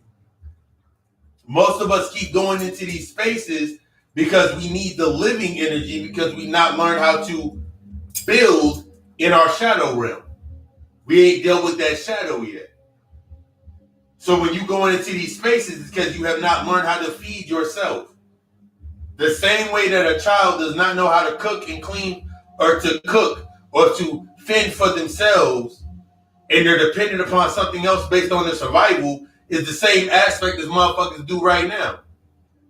That the shadow relationship that you go into. For the lack of for yourself, you go into feed from for the lack of the feed for yourself, you go to feed from others. Until the sun becomes the moon, to eclipse to become the shadow, you keep going through the same fucking shit. So every relationship look the exact fucking same. So you go from, I'm not going to be in any relationships because they all the same, and then you go to the other end, and now you're going through your 300, 700, your 365 days, you want to be celibate, but you still ain't learned the lesson of why you're coming into your celibacy. The lesson is for you to learn how to cultivate your own energy and create some shit with it. I went through the process of, went through that process of taking that energy to the highest point. And I created, i.e. the podcast, i.e. Friday Night Lectures, i.e. Meditate and Elevate, i.e. Occult Alchemy, the Secret Society, i.e. Occult Alchemy, the clothing brand, the clothing and the merchandise, i.e. God Occult Alchemist, the place for services and providing psychoanalysis. I made my children. I no longer have the need to be anchored to this physical realm and create things down here in the physical realm for me to learn a lesson. Now I can create new lessons in the mental aspect of my quantum thought process. That's the work that I've been doing. Instead of me sitting here saying like, man, I put in all this work all over again, and so I need to, no, it's not, fuck that work that I've done before. It's about the work that I'm doing now. Fuck what I did before is what I'm doing now. I need to integrate with my fucking shadow. Fully integrated. Fully Mr. fucking Papa Lucifer. Papa Lucifer Sambi. Carlo Nijas. These are aspects of me outside of an identity. Those are energy signatures. Papa Lucifer is an energy signature. Ra Nijas is an energy signature. God Occult Alchemist LLC is an energy signature. That is a frequency and a vibration. That is in unity to a frequency and a vibration. It's not something that I created to escape some shit. Because if I wanted to escape some shit, then I would say, ooh, Ra Nijas is the Kebetic ass. No. That is an energy signature that I've created of myself. So you can come through that energy signature and you can receive things through that energy signature. Because it's in oneness with the Papa Lucifer energy signature. Because they come from the no self that I created, the God Occult Alchemist, or that is the environment. I'm free. I'm free. The only way you coming to tap into me, you got to come through one of these environments that I've created. You got to come through one of these spaces. So this leaves room that I never have to be in defense. I'm always in offense. I'm always in creation mode. If a motherfucker come up to me and say, ooh, Papa, Lucifer, and they have their own ideas about what it is, they can get stuck in that realm. And I'm on the offensive, I'm gonna feed from them. Even if I don't have to do anything to feed from a motherfucker. I ain't gotta do shit to feed from nobody. Just them simply stepping into that room of that house of mirrors, that energy is. It's simply coming in there in their vibratory rate. I'm gonna feed. I ain't gotta be there. I ain't gotta be there to touch them. That's the mafia mindset. I ain't gotta be there to touch you. Why I gotta waste my time sitting there and be like, yeah, nigga, let me go step in here into this church real quick and tell these niggas about Jesus. Why I gotta do that shit? I'm Jesus. I already done that lesson. It's time for me. I've done that lesson. The only reason you keep going back to shit is because you ain't learned the lesson yet. I learned that lesson. That's why I embrace the name Papa Lucifer in itself. Motherfucker. So if a motherfucker come up and be like, but Lucifer is the fallen angel and all that, that's nice, that's fine, that's dandy. I went through those processes. Feed it, nigga. Feed me. And I'll be good. I'm good. I'm great. But you got to go through these aspects of this word. That's your freedom. You want to join a group? Cool. You want to be a more? That's fine. All you doing is signing up. All you doing is putting your energy on paper. The same aspect of... One second.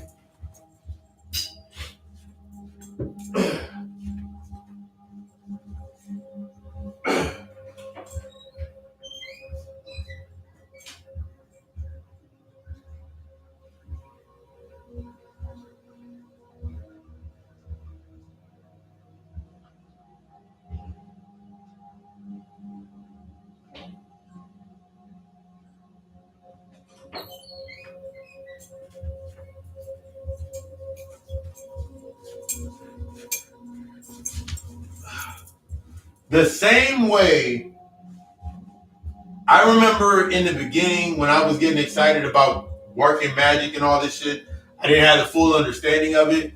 I was like, I can't write my own grimoire of my own symbols and my own spells and my own works. And then 2 weeks ago, I'll say it was 2 weeks ago, I was writing out the treatment for the God Hour podcast. And then I'm looking through these writings of the God Hour podcast. This is one of the many notebooks of the God Hour podcast. And my psychoanalyzation and my breakdowns of how I'm doing things and putting things together. And I was like, this is my grimoire. This is my grimoire for the God Hour podcast. This is my spell book. That's one of my spell books. We gotta let go of this old ass aspect that it gotta look a certain way. This is my grimoire for the works that I do for a podcast in the form of a podcast, physical representation. The same thing similar to whenever I do readings, when I do sessions, when I do any of my works and I write down information, everybody gets, when you do a session with me, you get your own notebooks, your own set of notebooks, and everything about your old self is now locked away and understood in one of these old books. We're releasing it. And then I was wondering, like, nigga, wow. Whenever people do their burning ceremony, when I take people through their burning ritual, when I tell them to write down their suicide note and their obituary, and they write it down, I'm like, oh, cool, we're gonna burn it down. I burn their book with it. When they're burning their book, I'm burning the book in correspondence to their shit. Everything that we've navigated through into their journey, through their cycle. We burning it all away. You got to get comfortable with letting this shit burn. Your mother was never your mother. Your father was never your father. Your grandfather wasn't your grandfather. You got to take yourself out of the title that you gave them to exceed into that space, because that's not what they were. I had to understand this for myself. My mother was not my mother.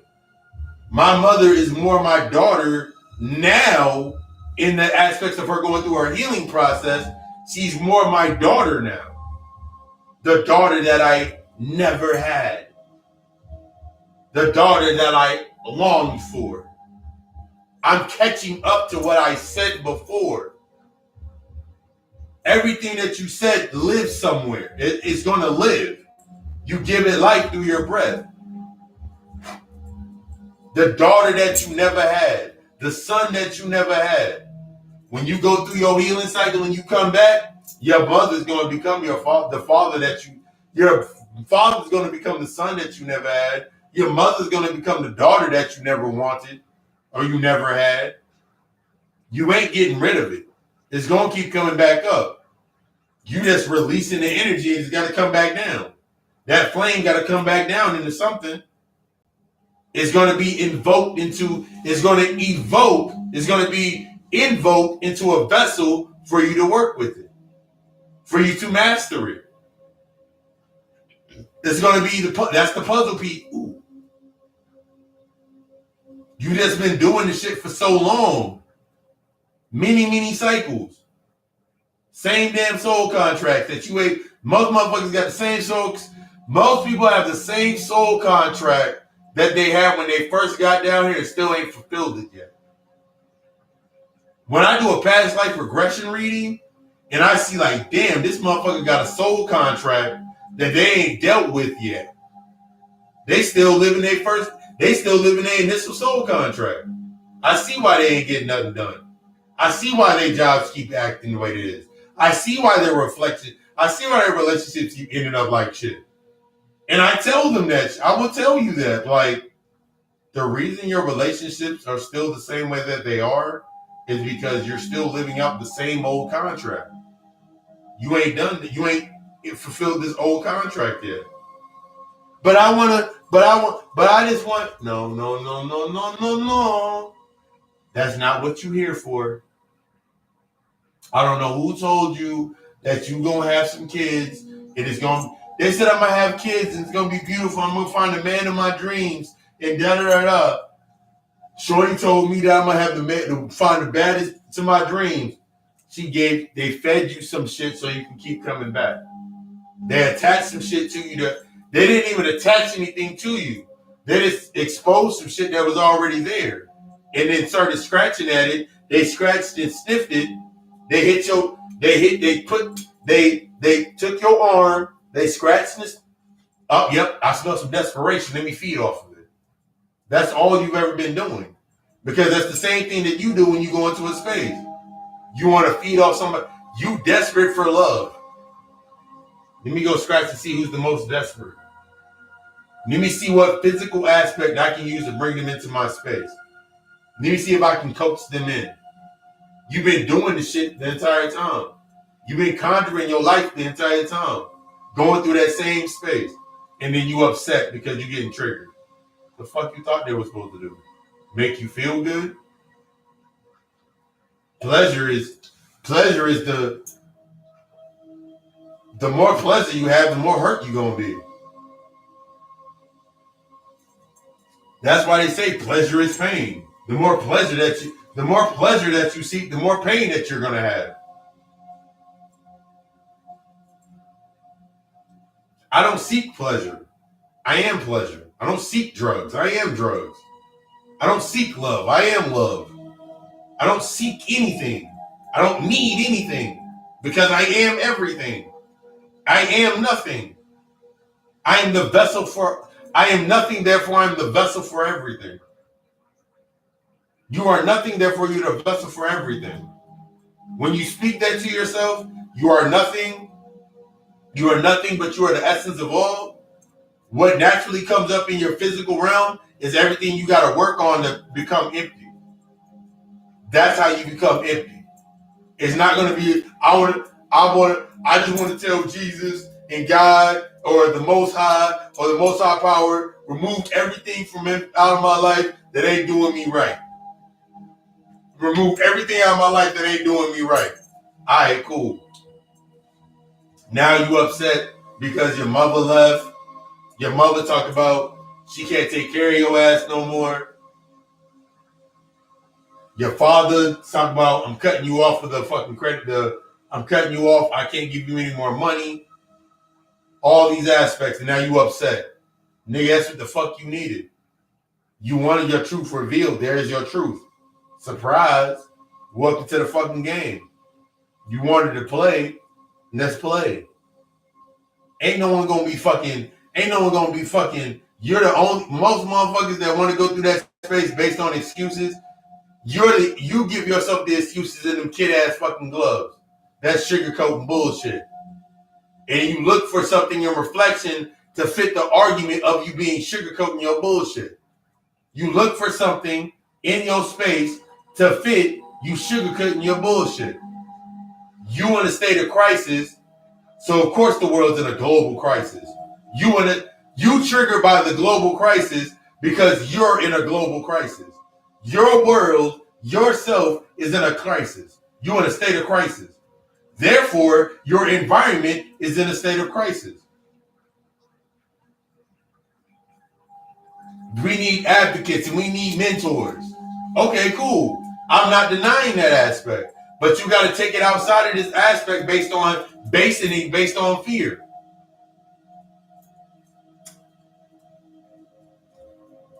You got to take this shit based out of fear. You got to take this shit based out of comfort.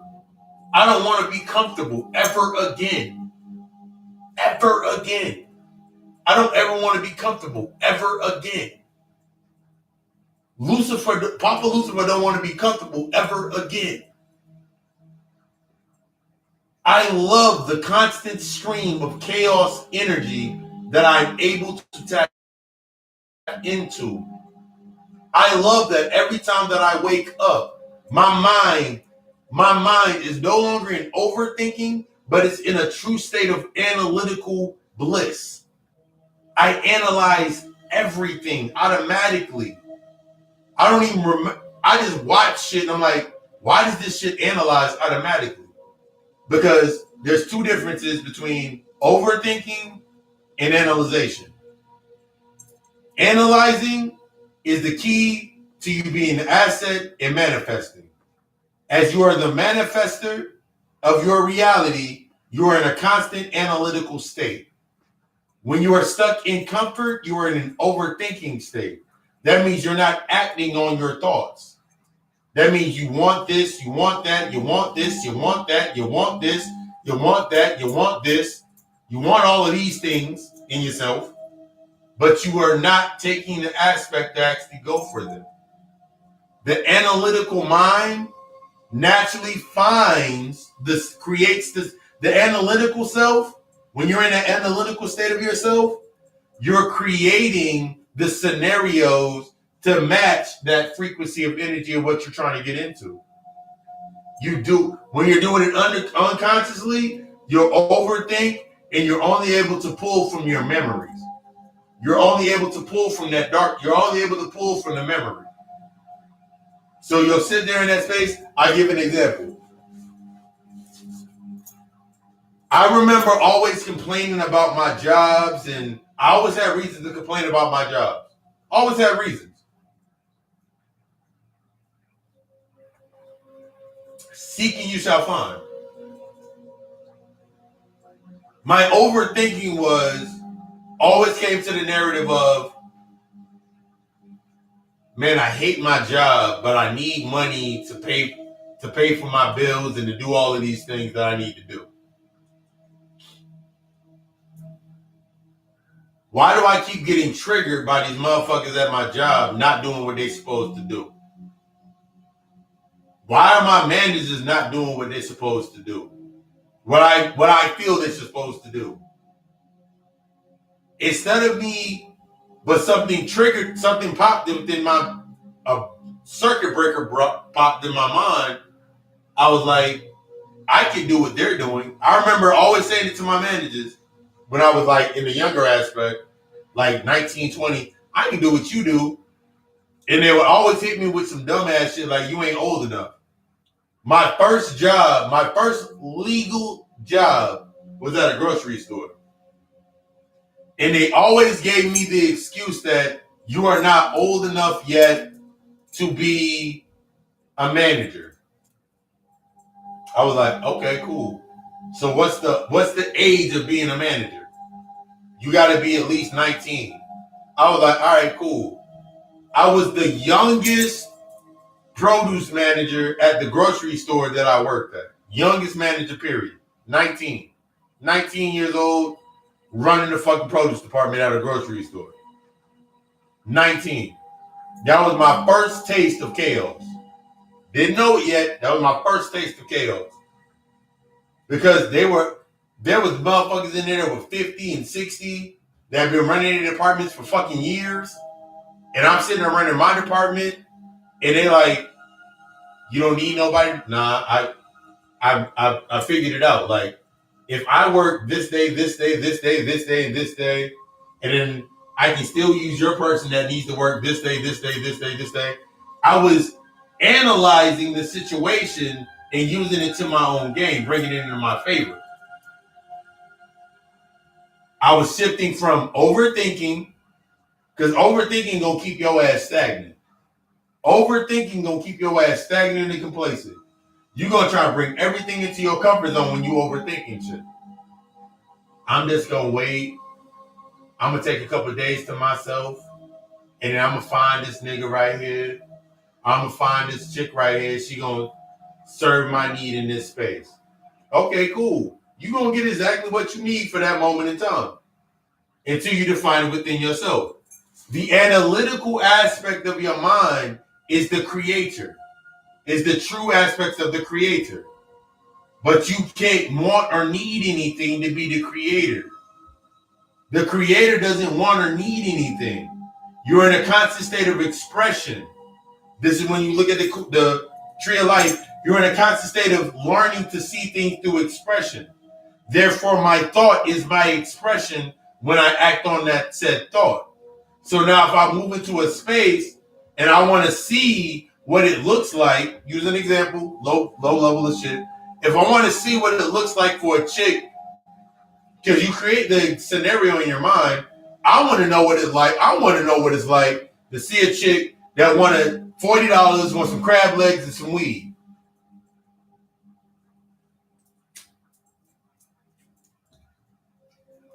Create the scenario in my mind. 80% of fucking Instagram is chicks that $40, shaking shit for $40, some money, and want some crab legs.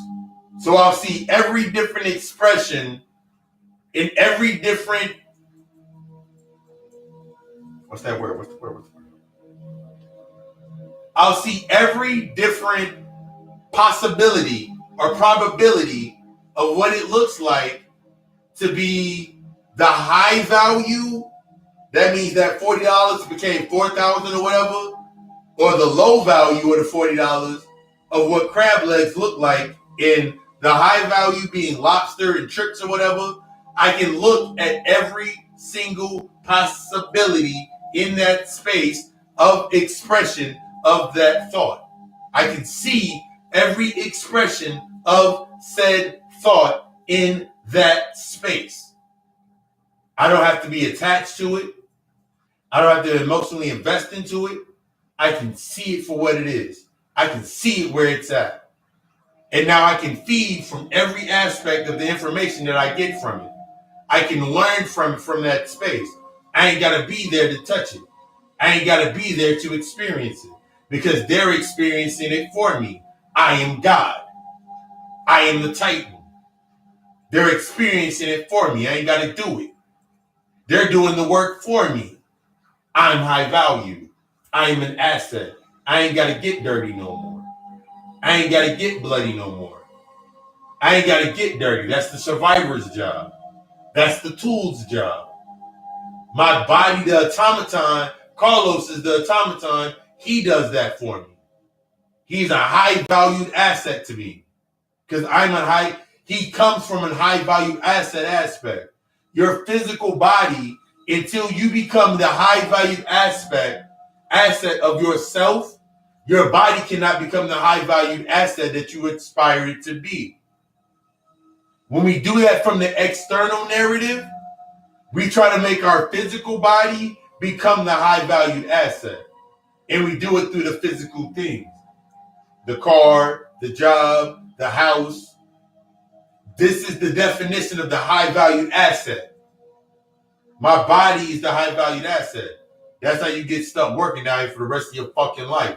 That's how you get stuck being a slave. That's how you keep reiterating being a slave to your emotions. That's how you keep reiterating being a slave to your thoughts. That's how you keep reiterating being a slave to your trauma. Because you have not learned to become the asset to the highest aspect of yourself. You are the most high. You are the universe. When I understood that I'm the high valued asset based on the mental aspect, I can quantify my thoughts. Now I'm in a state of quantum. So now naturally, my physical body is in a state of quantum. So the way that I heal myself is in a state of quantum. The way that I grieve, the way that I learn, the way that I move through things is in a state of quantum. So now I need an example in the physical realm of the state of me being in a quantum state. How do I find it? Shorty that keep jumping from relationship to relationship.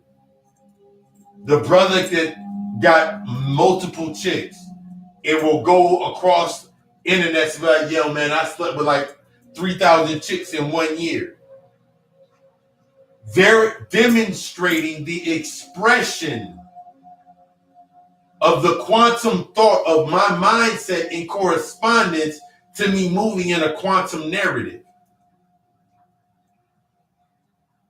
The reason that they can't tap into the energy and they need to feed in that way is because they're stuck in the emotional channel. That's me being the observer. I can see it for what it is. Just like when I made that post, when I made the multiple posts about the Derrick Jackson and his wife. You are Derrick Jackson's wife.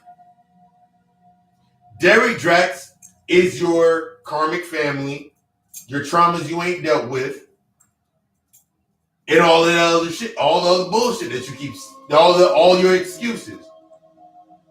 You reflect the excuses, and then you speak like, yeah, because of this, and this, I'm able to do this. Because I'm a Moor, I'm now establishing my identity. Because I'm a Mason, I'm establishing my identity. Because I'm a Bruja, I'm establishing my identity. Because I'm now an advocate, I'm pro-black, I'm establishing my identity.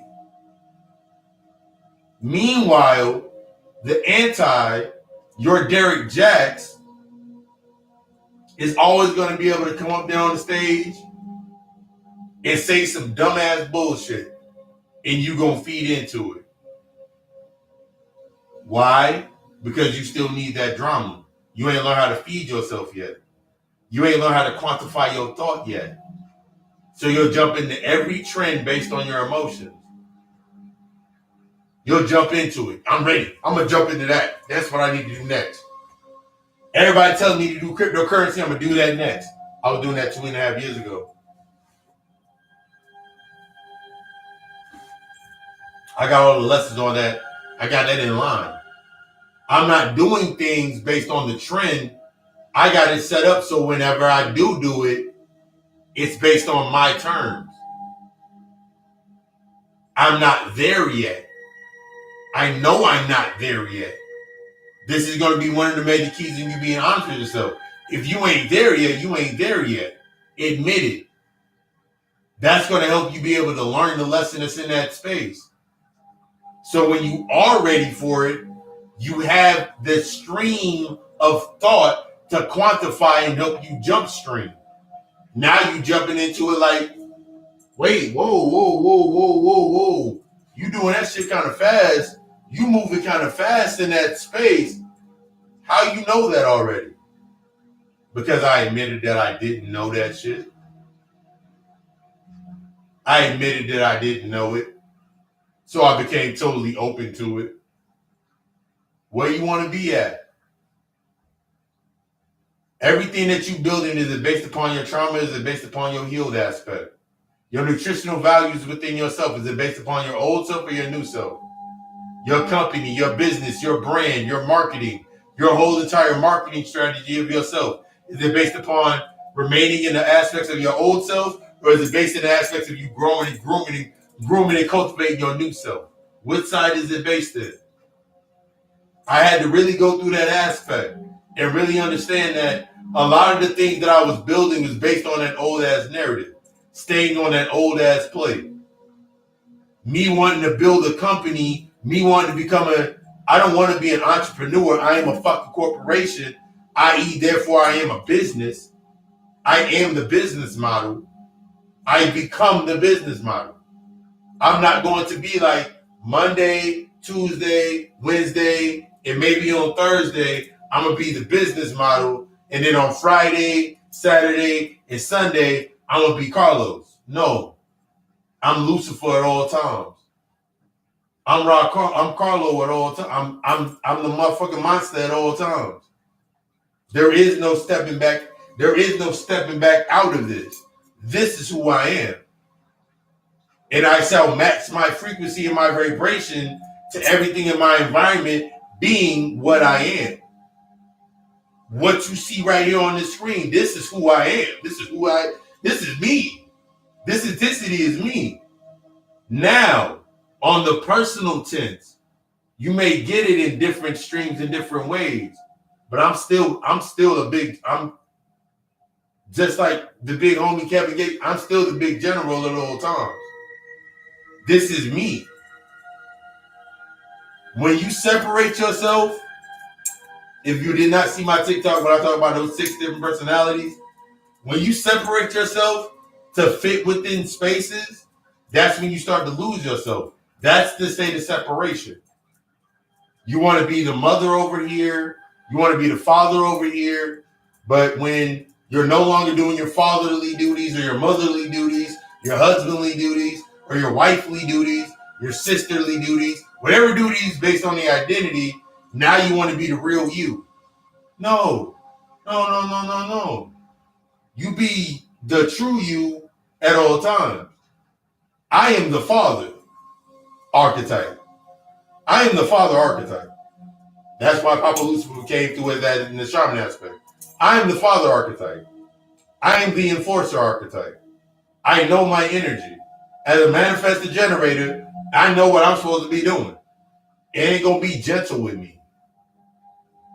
But I know how to be gentle.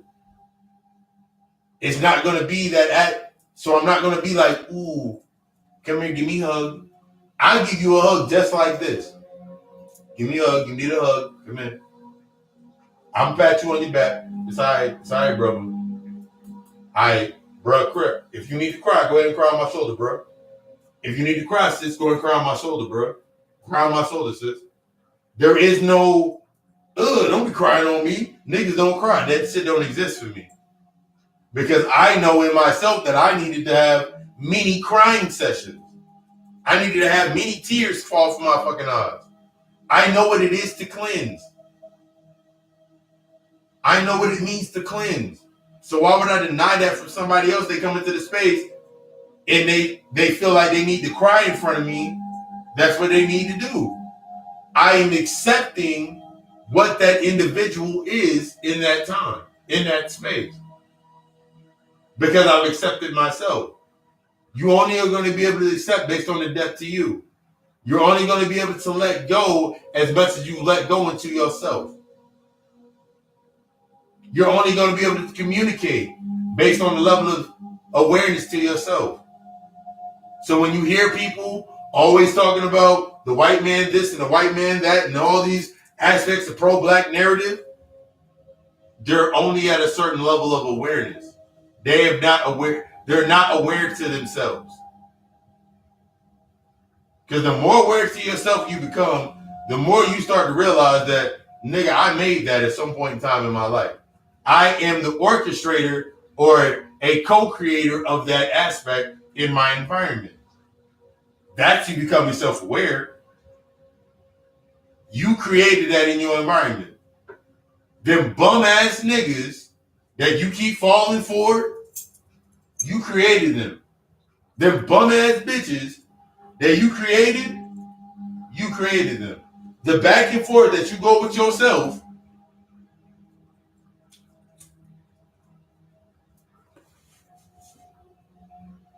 I remember looking at like the different chicks that I would create in my life. One chick would be like my mother, passive aggressive, and then the other chick would be aggressive passive. And I just kept creating these fucking entities or energies in my space. I was like, why this chick's overly aggressive and why is this chick super passive? Why? So the overly aggressive bitch would be like, let me suck your dick. Let's go over here and do this. And then the passive aggressive chick would be like, I got to get to know you better. Both of them serve the purpose. The one that said, when I kept falling into that range of I want to get to know you better, I noticed that when I was in that space, I was getting to know myself more. I was more relaxed. I was always more relaxed in that space. But in the other space, when the aggression kicked in, I was always in a state of chaos. We was running around, we was doing trips, we was balling out, I was able to accentuate one of my identities, the baller aspect, the mafioso aspect. I was able to still be Poppy.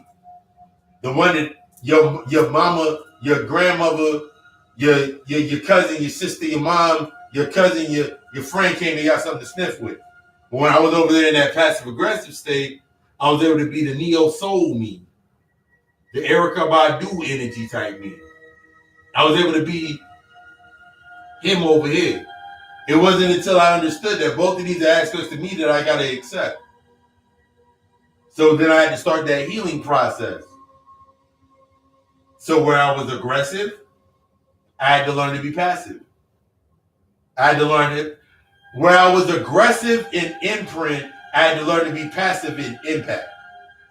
And where I was aggressive, where I was passive in impact, when I was in this space being passive based on impact, I had to be aggressive in my imprint. And then I started noticing as I started noticing, them shit started coming together. And then my brands or my identities or my correspondence or my taste started to change. My tastes weren't based on childish behavior. My tastes weren't based off childish behavior. My tastes weren't based on the childish behavior. So I could act childishly based in my trauma. My tastes weren't based on the adolescent behavior. So I could react based on emotion. I could create myself as my ultimate self. Then I could go back and ask myself the question, Lucy, would you marry yourself? Hell yeah, I'd marry my damn self. I'm awesome. I'm excellent. I am gratitude. I'm vulnerable. I'm open. I'm beautiful. I'm handsome. I'm cute. I'm excellent.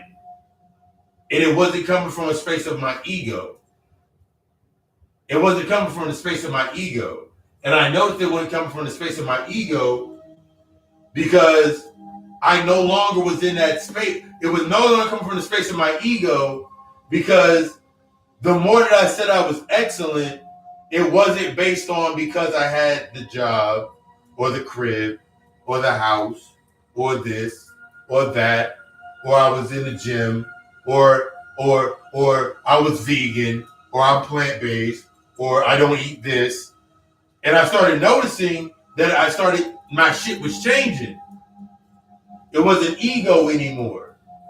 I'm still plant-based. I still go to the gym. But I wasn't holding on to anything. I noticed that my taste changed in the vibration there, in that vibration, in that frequency, the amazement that constant state of amazement that I was in. I went to the gym. Ever since I started going back to the gym, I drink my fucking sweat. My sweat tastes great. My sweat tastes awesome. Ain't no salt in my sweat. So for me, the interpretation was like, that means I'm not holding on to anything bitter anymore. I'm not in the gym being bitter. I'm not in the gym looking at the nigga over there that got big ass fucking arms and like, nigga, I can do that same thing. That nigga lifting 400 pounds. Let me go lift 400 pounds. I'm gonna go kill myself. What the fuck I look like doing that shit for? I know where I'm at. I know what I need to do. I know where I'm at. I am great where I'm at. I'm in gratitude where I'm at when I wake up. I'm in gratitude. If something doesn't match my frequency, I change it. After a while, I remove it from my, if I'm in a space and it doesn't match my frequency, I'm no longer going through this process in my mind like, I got to make this fit me. No, it's time for me to leave that space. For a lot of us in that mindset, when we come into our healing process and we start healing ourselves in that initial aspect, we want to try to heal everybody else. We want to try to give everybody else the game. No. I'm not going back to my mom, my father's transition. I'm not going back to my family to be like, hey, yo, I learned about meditation. Because what is going to be expected, everything that you expect is in comfortability. Comfort is an expectancy. Comfort is expectancy. Comfort is a constant state of being in an comfort is in a constant state of being in expectancy. To expect shit. So as long as you're comfortable, you're always expecting shit. When you're uncomfortable, you're accepting shit. When you're comfortable, you're expecting shit. You expect things to happen. When you're comfortable, you expect the white man to do exactly what the white man is doing. So you can keep doing what you're doing. When you're comfortable, you expect your man not to be shit. So you can continue not being shit. When you're comfortable, you expect your chick not to be shit. To be a skeezer. To be a skip, scallywag. So you can keep being a skip, scallywag your goddamn self. Because you just living vicariously through them. You sleeping with all these niggas, I would never sleep with all them bitches. You living through her. That masculine aspect of her knowing that she can pop her shit open and multiple niggas can come into her shit, that's something you wish you could do. You don't understand the aspects of transmuting energy. It don't matter if she unconsciously does not understand that she's transmuting energy. It's based on you understanding that the reason that you're triggered by her being a fucking slut, being a hoe, being whatever she is, you ain't learned how to transmute energy, sis. You mad because she can go out and fuck 15 niggas in a night or whatever, and you mad because for yourself, you like, I can never see myself doing that. What? You can't see yourself absorbing multiple amounts of energy? That's what you're telling yourself. You cannot see yourself absorbing multiple amounts of energy, or you have not learned how to absorb multiple points of energy into your space so you can keep thriving in yourself. So you can stop dispersing your energy into that space. Imagine to yourself, just think about it to yourself. I know how to transmute multiple waves of energy just off their fucking thoughts alone. Because this is just a thought. Whether I honor their thought or not, this is the key aspect in your scenario. I look at them, shorty come up to me, say something about wanting to suck my dick or whatever it may be, or trying to come on to me or trying to poke it out on me. I know in knowing me, in knowing that I need, that's not something that I'm going to jump onto, I still can transmute that energy. Even if they sit there and say, nigga, you must be gay, you don't want none of this. I'll be like, I don't want everything somebody else has. I still can transmute the energy through that space based on how I respond, not react. When you react, you be like, hell no, I ain't gay. Because now you're lowering your vibration into that space. So now you're going to argue back and forth with this person.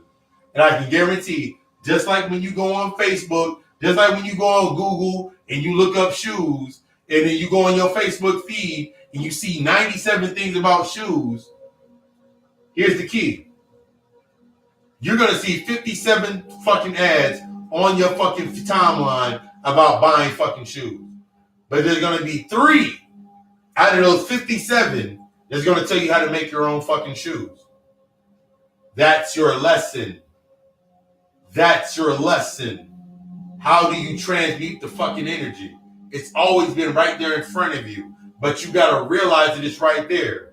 I remember the first time I looked at David Banner was on the God Hour. He wasn't on the God Hour podcast. David Banner was on the Drink Champs podcast. And he was talking about the God Box and the God Box and a Banner Vision clothing and all of those aspects. And I remember when he sat there and had a conversation, he was like, even if I don't sell one article of my own clothing, the amount of work that I put into creating my own brand with my name on it, I got a closet full of clothes automatically. That is the key to you transmuting your fucking energy. When you looking at yourself and like what you want to build and what you want to do, it should not be based on the validation of others. Whether I sell one tapestry or 1,000,000 tapestries, don't matter. I know that when I go into my shit and I go look, I'm like, ooh, I want a tapestry, or I seen something I want to put on a tapestry, I know I can go make it. I know I can go make it for myself. Damn if anybody else buys it, I know I can go make it for myself. I'm not dependent on somebody else getting it. I'm not dependent on somebody else's validation of the shit that I do. You gotta own that shit. And I've seen people when they make their posts like, you gotta own yourself, and you gotta own yourself and where you at and all of these things. And I can just see the antennas go up for people that want to avoid or distract themselves. Yeah, see, homegirl said, a homeboy said, I gotta embrace who I am and fuck changing for people, but you missing the point. It's not about changing for others. It's not about evolution for others. It's not about healing for others. It's not about coming better for others. It's always been about becoming better for yourself. It's always been about you becoming the example that you want to see in your everyday life. It's always been about you becoming the example of love in your life. Therefore, you have the space of, at the end of the day, no matter where I go, when I walk out of that space, I'm me, regardless. I am the essence and the embodiment of the divine goddess, the divine God that I need to be. When I went into that space, I wasn't the triggers. I'm aware of the triggers that happen inside of that space. I'm aware of them, but now I'm observing them. So as I observe it, it does exactly. flows. When I'm observing things, everything's in a constant state of flowing as it needs to flow. When I have to go through the experience, my flow matches the experience. I have to match my flow to the experience. This is how you know when you're emotionally invested into something and you ain't in the state of observance. You can't sit back and be like, damn, what did I do to you? Because this is when you start blaming yourself. What did I ever do to you? I showed you everything. I showed you how to do this. I showed you how to do this. I gave you the game on this, but you just didn't want to listen. Ask yourself, why aren't you listening to the cue? While you're sitting there stuck in these emotional cues or these social cues, why aren't you listening to the cue to leave? Why can't you leave? Why can't you move past that point? Because there's still something that you need to learn. And it's alright. You need to learn that shit. Go learn it. Learn it. But you gotta admit that there's something that you don't know. You gotta admit you don't know shit. Most of the spots that you get stuck in is because you have not admitted to yourself that you don't know shit. I thought I knew him. Oh my God, I didn't know he would do some shit like this. I thought I knew him. I thought I knew her, man. Like, I didn't know she was gonna go to All-Star Weekend and be a fucking hoe. I didn't know all of this shit. Yeah, you did. You saw it in the fucking beginning. Because you got her under that same pretense. You got him under that same pretense. That one night you go to the club, that one spot time you went to that spot in your freakum dress. That one time you went in the spot and you decided to put on your V-neck because you went and did a couple push-ups at the gym and you put on that V-neck and you attracted that energy into that space based on desperation, grief, shame, and all of these aspects. And you saw her living in her best life. She wasn't feeling no that she's avoiding her shame. So now you connected to her based on you wanted to avoid your shame. You wanted to live in your shame in that space. You wanted to live in that shame in that space, sis. You wanted to live in that shame in that space, bro. That's why she existed. That's why you love the slutty bitch. That's why you love the slutty nigga. That's why in your mind, you look at a nigga walking around in gray sweatpants, you be like, that nigga. That's why you sit there and you still look at a chick in a sundress. And in that same light, sis, you'll sit there and look at the other shorty in the sundress, and you be like, damn, do I look like that? I wish I could look like that in the sundress. And then you'll spend the next winter trying to look like shorty in the sundress.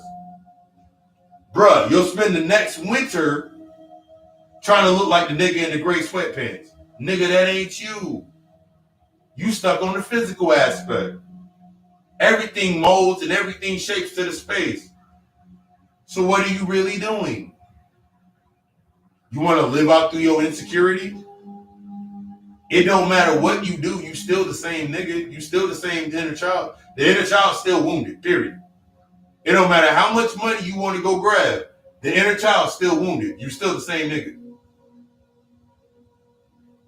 It don't matter how bad of a bitch you become.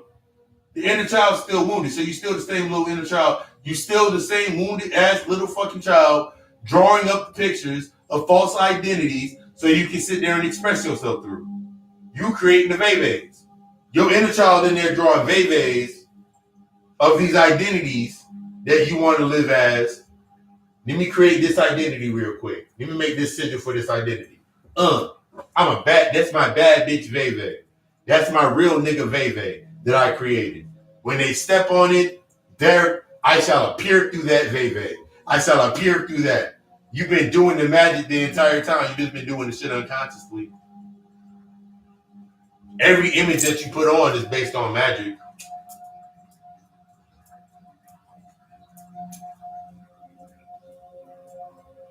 When you truly master attraction, the state of you being the most attractive energy, you have no need to try to have to test it. When you master attraction, when you master your abundance, you ain't gotta, there's no I'm abundant in this or in that. You are abundant in all things. You remove all barriers. You remove all of these biases. I want to be more abundant in this and less abundant in that. Those are corresponding aspects. You want to be abundant in making more money, but every time that you raise up your vibration in your money aspects, your money start rising. The same aspects of family members, friends, dead ass in relationships, the same archetypes start rising with it. This is your ego rising with it. It rises through these reflections. Either you're going to check it or you're going to let it rise with you. My ego has been long gone dead. My ego is in the shadow realm. My ego is integrated into my shadow. That means it don't do shit now unless I tell it to do it. Your subconscious is the original suggestion box, the suggestion narrative, and your ego reflects the suggestions that you give yourself.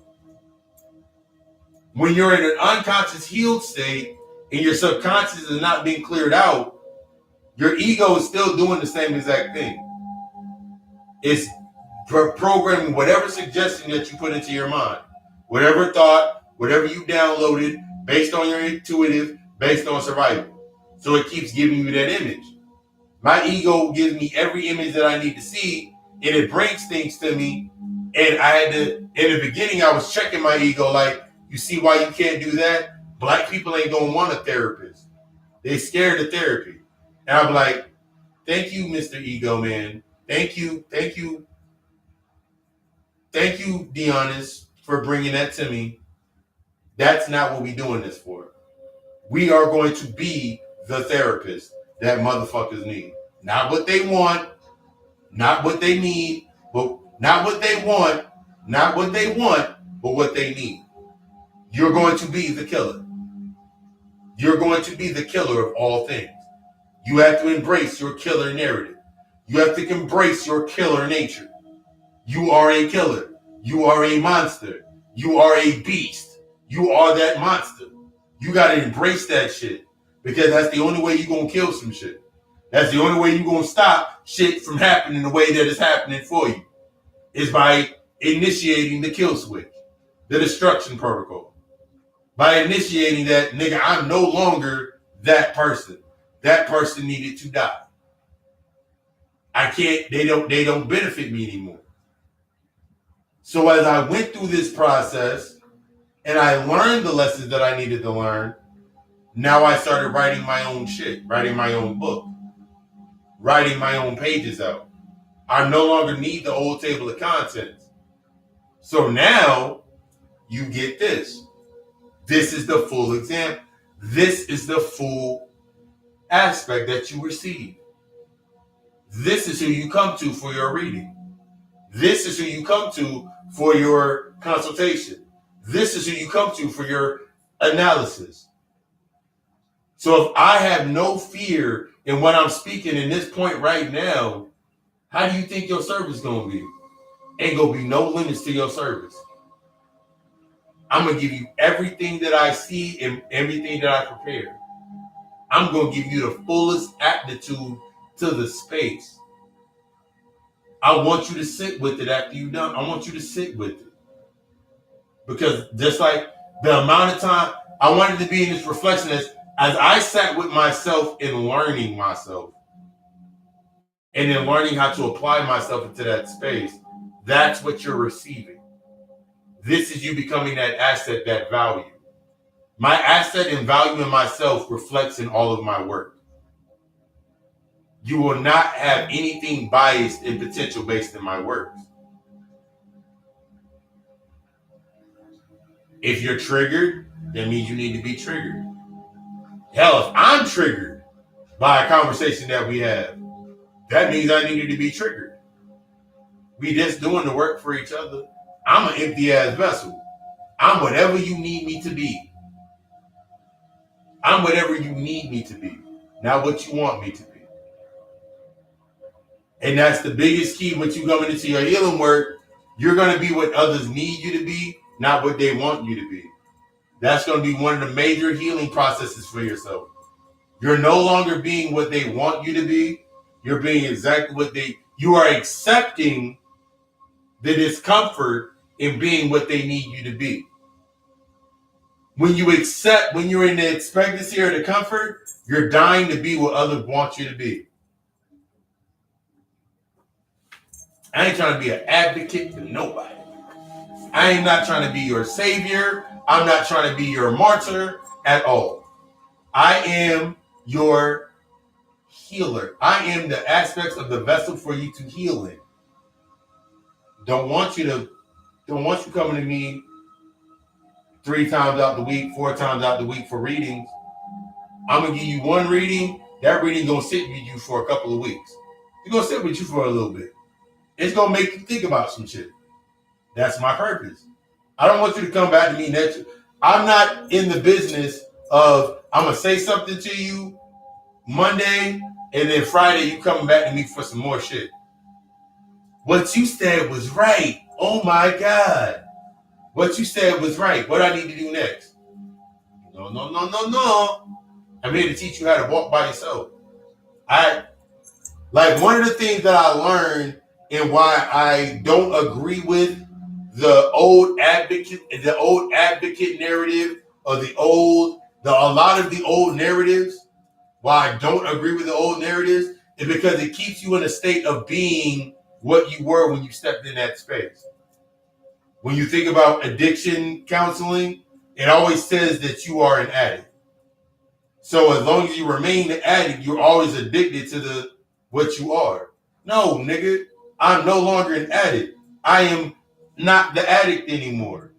I am addicted to me, to healing me. I become the addiction that is healing.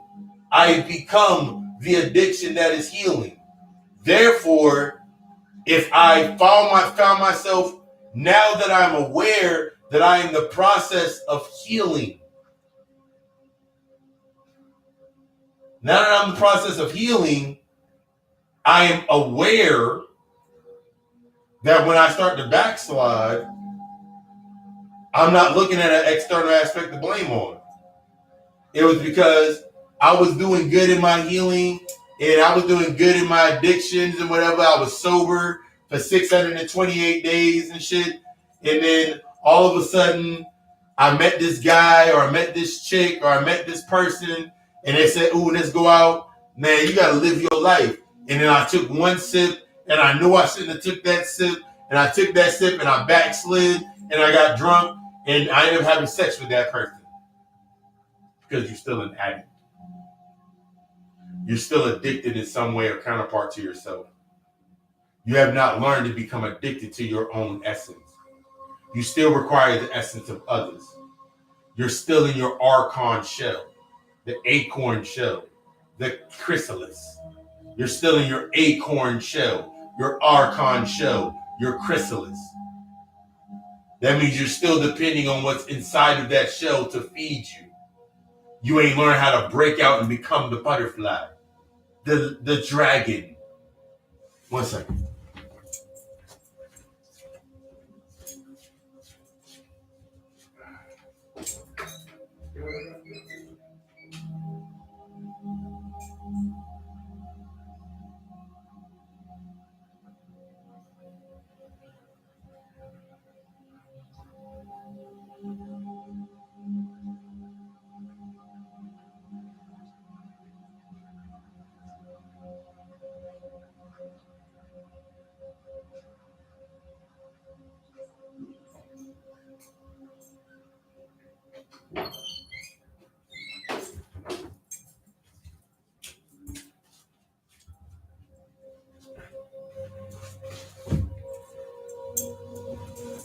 The child's table.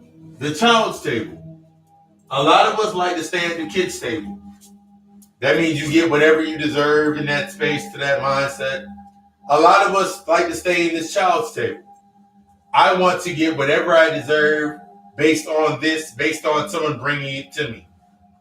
I'm at the adult table. Ain't no plates. I'm at a table where there is no plates.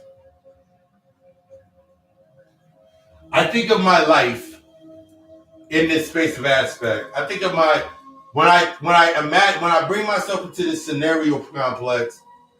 You ever seen the shorties that are laying on the table and they got like all the food on them and you're able to selectively pick what you want off the plate and you can go away. There is no plate. You just go to the table and there's something there to pick off and you're like, oh, I like this. I'm going to eat this. That's where you're coming into. That's the state of you being in that God and goddess-like mindset, that Titan mindset. You enjoying your life because you can eat from everywhere. You're not thinking about it from this space of because somebody said, I'm not going to eat there, I'm not going to eat there. It's like when motherfuckers think about Chinese food and motherfuckers will sit there and say, and people will be like, man, I don't eat that Chinese shit because it be cats, dogs, and rats and all this other shit that they camouflaging in the shit. Nigga, I don't give a fuck. All right, cool. It came from a kennel in somewhere. You cannot get stuck in this mindset where you're allowing others to dictate how you eat. You cannot allow others to put you into this mindset of dictating how you eat and what you eat from. You have to understand it for yourself based on what it is meaning for you. Like I've talked about it before, like I'm plant-based as there come. But if my grandmother or my cousin or a certain energy or a certain ancestor or a spirit come through and they have a taste for a certain food and I know I need that food in order to interact with them, I'm going to go order it. There's a restaurant here. There's only one restaurant here where I'm at that serves General Tso's shrimp. I mean, the same way they do General Tso's chicken, they do General Tso's shrimp. And I know whenever one of my grandmother come through, that was one of her favorite things that she liked to get made for her. I know my grandmother was coming through. So I'm not going to deny my grandmother General Tso's shrimp. I'm going to grab it. I'm going to order it. I'm going to put it on the altar. I'm going to eat some of it. And I'm going to enjoy that delicious ass energy. I'm not going to put myself in a position for somebody else to put me outside of myself. You've done that shit your entire life. You allow other people to put you outside of yourself. But it was in comfort. You allowed them to put you outside of yourself because it initiated your comfort zone. It showed you the barrier or the line of your comfort zone. But when somebody comes into your space that is the utmost making you uncomfortable, i.e., it could be an aspect of me, I'm going to make you uncomfortable as fuck. You ain't going back to the normal shit. When you sit with me, it is the end of it's the end of what you thought, and it's the beginning of how you think. That's my purpose. Because for my purpose for myself in the reflection, I had to break out of what I thought and started thinking about how I thought. That's your key. That's the why. The how is going to lead you to the why. The what you think is always going to lead you back to the where and when. If you ever think about your traumas and the traumatic events that you go through, and we go through a psychoanalysis, I'm breaking you away from the what to lead to the when. I'm going into the how to lead you to the why. That way we can go back and look at the when. So if I ask you a question, what's the first, when I put up the post question, for example, my man's Dolph came through and he said it was his mom, it was school, it was these aspects. We could build because it was no longer based on what and when. Since he was outside of what and when, we went into the why. Because the why and the how is how we're going to get to understand that when and what. That's your healing process. You got to step out of that what and when. Your thinking process, your overthinking is based on what and when. Your analyzation is based on how and why. We got to get you coming out of this and into this. This is based on logic and reason. Both of these aspects, this is where we get stuck in that thin line. The logic and reason is going to be, that's the catalyst or the balancing point or the middle point. Logic and reason is always going to be what you need. It's a natural aspect. But you got to transform your logic and reason from the source of how you're feeding your logic and reason. This is why when I talked about last week, when you integrate with the shadow, when you integrate with your shadow, you become logic and reason. But now as you're integrated, you're building based on how and why. The variables of how and why. Your old self builds in what and when. Your hopes are based on what and when. When I get this money, I'm going to do this. When I get this, I'm going to do this. When I do this, I'm going to go do this. But when you're in the analytical sense, your mindset's on how and why. My thought is the how. My thought is the why. I had this thought, why? How did I have this thought?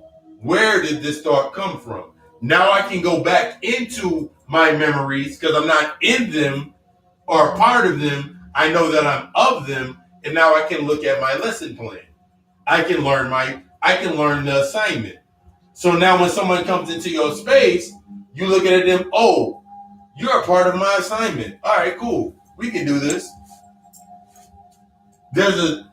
Funniest thing about this, let me get a bottle of water.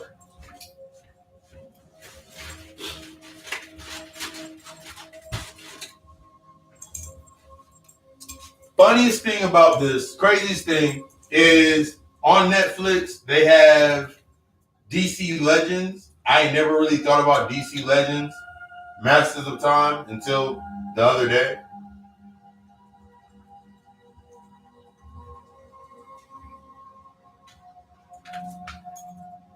If you haven't seen this on Netflix, it's called DC Legends, Masters of Time.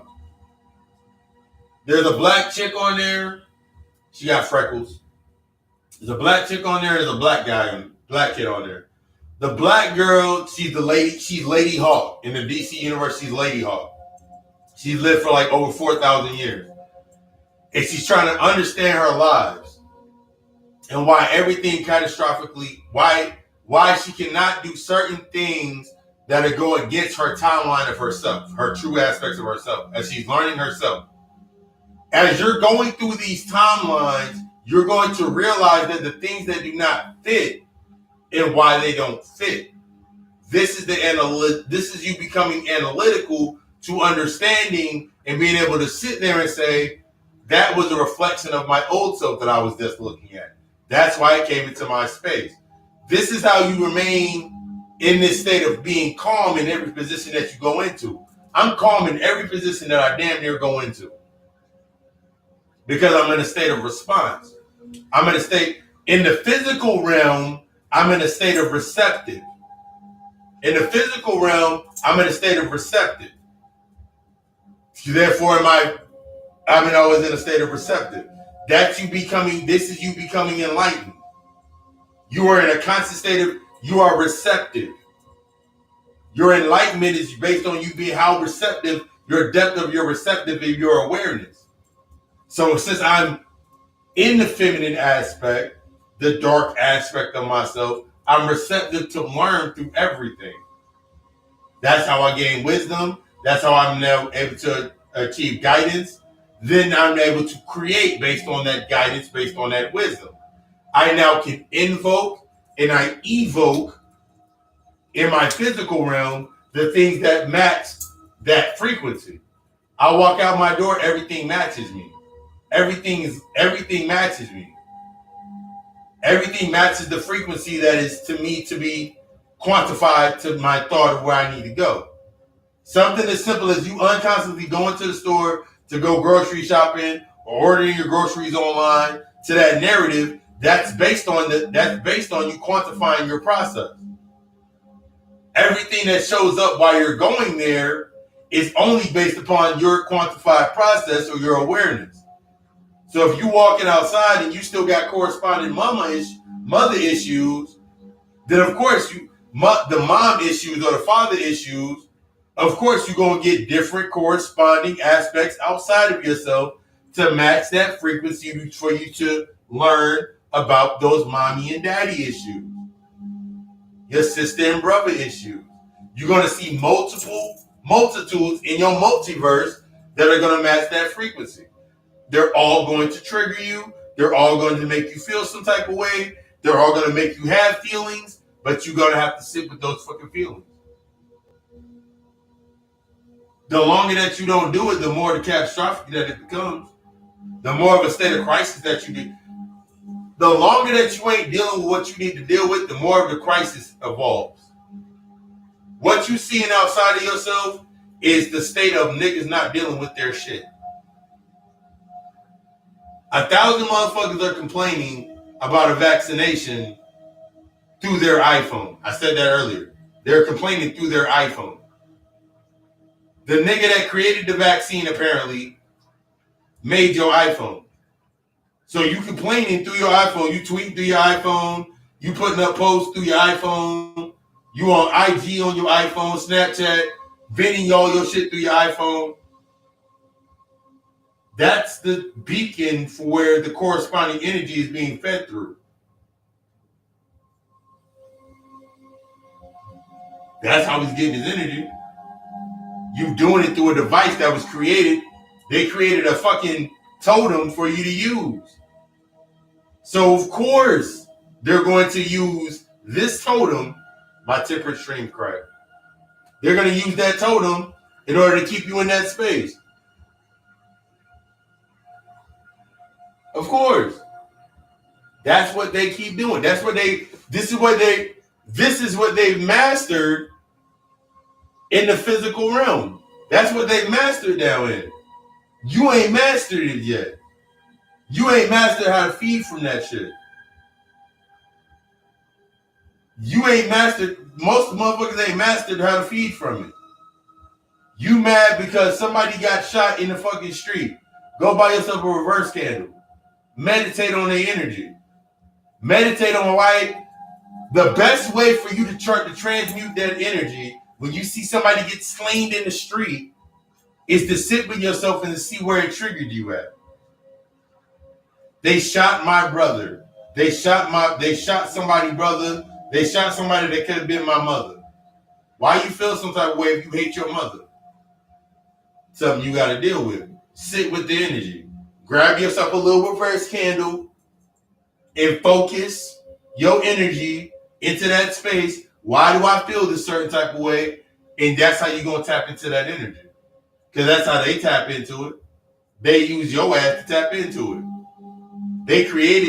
They or you, on the furthest extent, created the device to tap into your energy at all times. You ain't learned how to use it yet. You waiting for them to die off so you can use it. If they died off tomorrow, and if them motherfuckers died off tomorrow, who the fuck gonna run the electric company? Who gonna run the water company? Who gonna run the tax? Who gonna do what? You ain't even got to that point within yourself. You ain't became a self-sufficient entity within yourself. So how the fuck do you expect yourself, if them motherfuckers died off tomorrow, who gonna run what? Who gonna run it? Who gonna do something? Pookie gonna run the electric company? Shamika gonna run the fucking gas company? You running off emotions anyway. So Shamika gonna run the gas fucking company. Shamika gonna run the gas company. But every motherfucker that pissed her the fuck off, she gonna shut their gas off. Lil Pookie gonna run the electric company. And every bitch that don't give him no fucking pussy, he gonna cut their electric off. You ain't running that shit based on your fucking emotions. They running you based on your emotions. A woman will never be president. And they give you all these examples of why a woman will never be president. And they always give you the most emotional aspects. PMS and all of these things. But we look at it like, see, that's what we got to prove them wrong. And so when the child coming out, you need to talk to them. Because in reality, you're going to try to run shit based on your emotions. None of this shit, all of this shit is ran based on the balancing or the imbalance of your emotion anyway. Your needs, your urges, your desires, the things that you need. That's how this shit, that's how you survive. You survive based on emotional imbalance. They thrive on your emotional imbalance. They thrive off of your fucking trauma. They thrive off of you being mad at blackface, but you the blackface. I said that shit in the blackface lecture. You mad because they doing blackface, you doing blackface. You ain't black. You ain't white. You ain't brown. You ain't all of these colors that you gave yourself. You are the multitude of a spectrum of all of these colors that you are, all of these identities that you've given yourself. And when it benefits you, you pick up that identity. You are the benefit of, you only benefit of the identity when it's there. The same way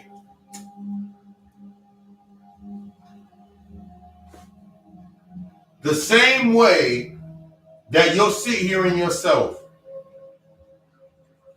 the same way that a Christian will benefit off of their prayers when they're getting their job done and everything, when everything go away and they say it's the devil, is the same way that you sit there and do it yourself. Until you take full ownership, here's the key. Employee, this end of the spectrum. Manager, middle point. No, owner, middle point. Manager, other end of the spectrum. The manager is the manager because they forgot that they were their employee. They forgot that they're employed. The employee is the employee because they have not accepted the responsibility in themselves. The owner understands the responsibilities of the employee and the attributes of the manager.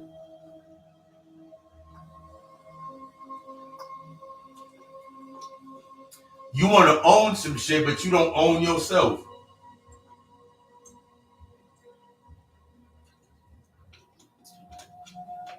You want to run some shit, but you don't run yourself. You don't have authority over yourself. And then it becomes the excuse of, I put everybody else before me. That's just you say to yourself that I'm not taking ownership in myself for sub.o. Because as I learned this aspect, I learned the difference between caring and compassion. I don't care about shit. I got compassion for everything. I don't care about shit. I don't care about your feelings. I don't care about if you cry. I don't care if you're mad. I don't care if you're happy. I don't care if you're upset. I don't care if you're sick. I don't care about none of that shit. But I have compassion in the understanding that you need to take some accountability for yourself.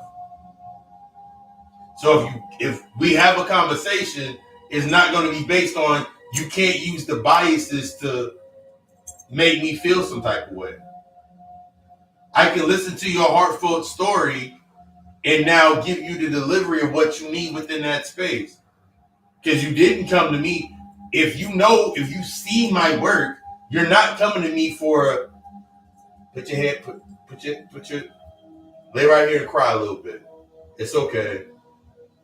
That nigga was stupid. It's all right, bro. Let's go play some ball. Bitches ain't shit. You ain't coming to me for that. Because I'm not coming to myself for that. But in order for me to understand that, I had to stop coming to myself for that.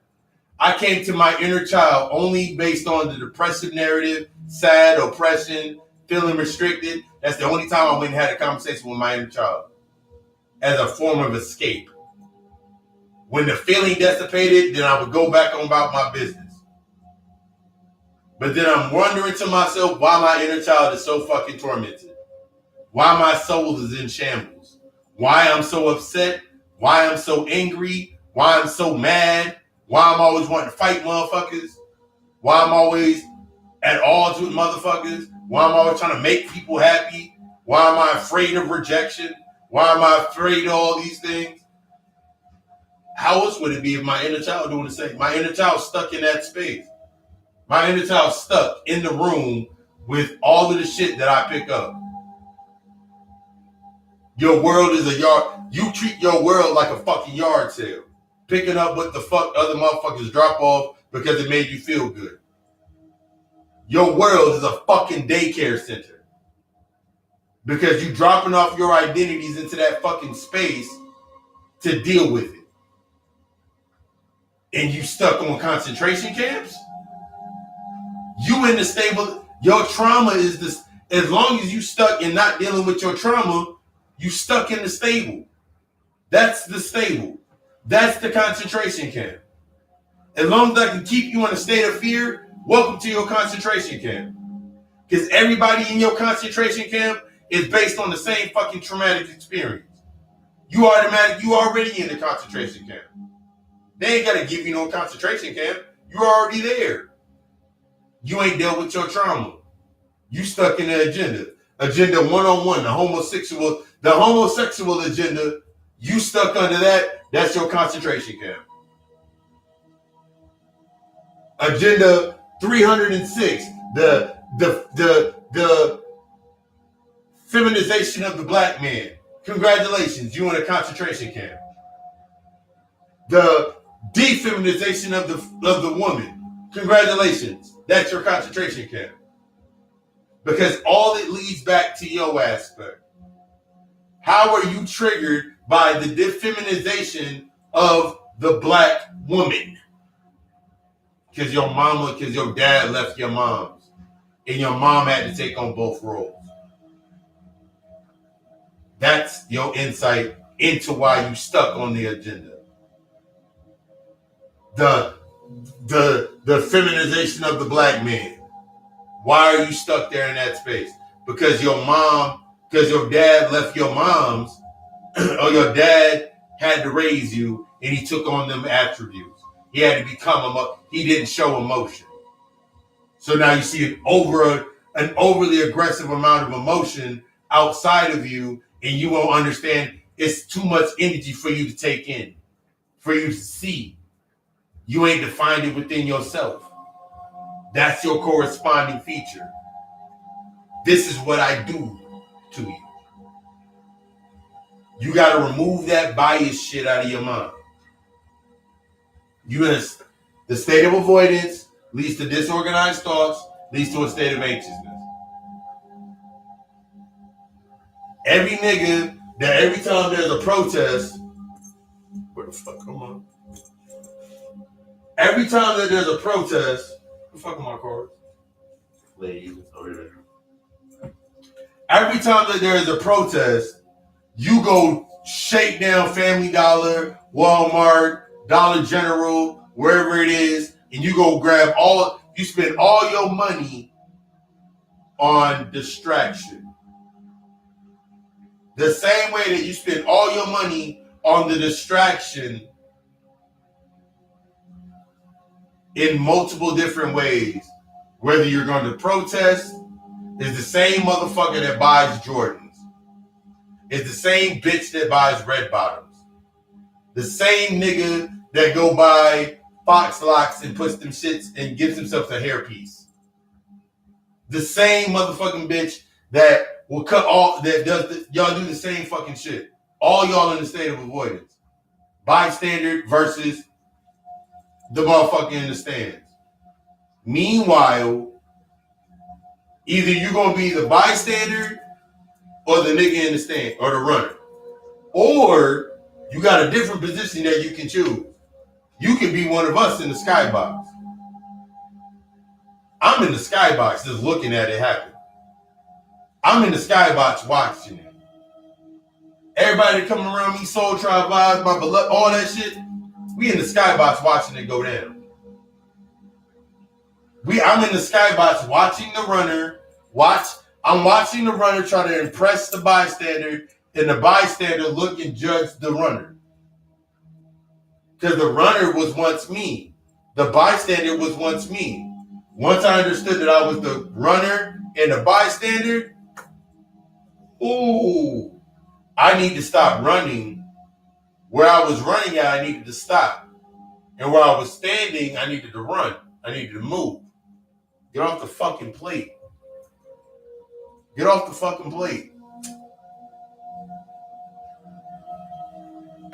Learn the game.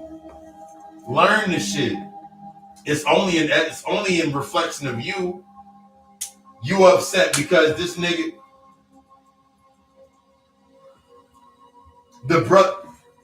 to the nigga that's out there running through chicks and he look old as fuck. Congratulations, nigga. I'm learning from you. I'm learning how to cultivate that. I'm learning how to take that urge and take it to the highest point so I can keep becoming younger and younger. I won't be and I will be surprised. I won't be and I will be surprised when I go from this 27 forever, even though I just turned 35. Even though I just turned 35. I won't be surprised that when that 40 hit up and I'm back at looking 19. When I feel like, ooh, let me cut my beard off for no fucking reason. I ain't cut my beard off since transferring. Yeah.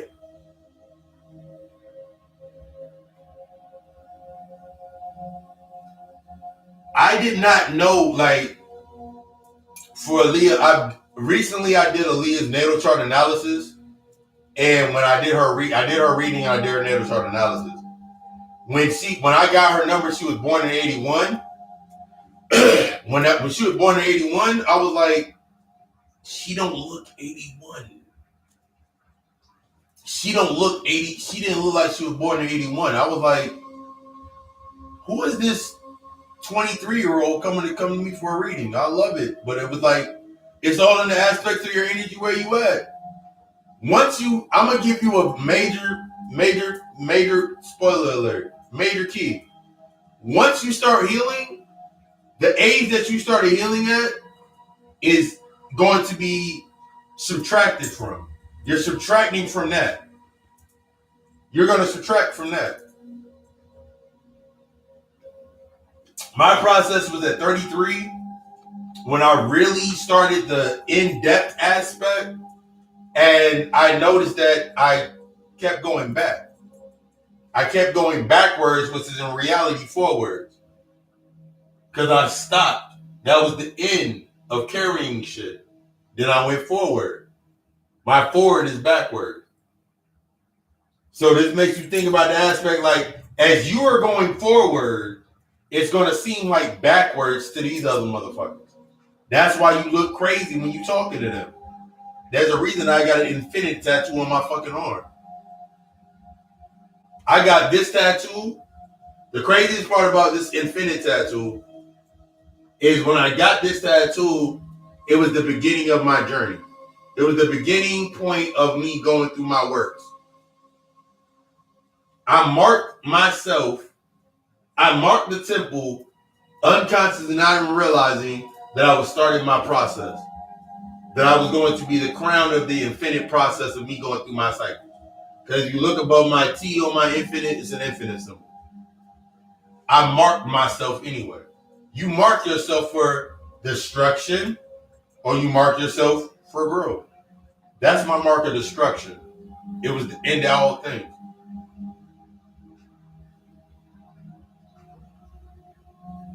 Craziest thing about it, I got this when I was in a relationship at that point in time. I don't know where she at now, but she got infinite on her foot. I don't know if she got it covered up or whatever. Don't care, don't matter, but because she was a marking focal point of me learning my aspects. Crazy thing that she was as needed in on.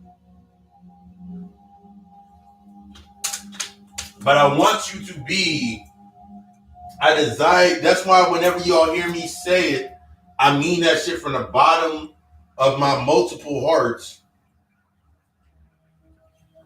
That I want you to be the best. I desire you to be the best version of you. I desire you to be the best version of yourself. And the only way for you to be the best version of yourself is to get that real fucking hit to your fucking temple to make your ears ring. I'm not going to, well, it's because, no, you're never going to hear me say no shit like that to you. Never.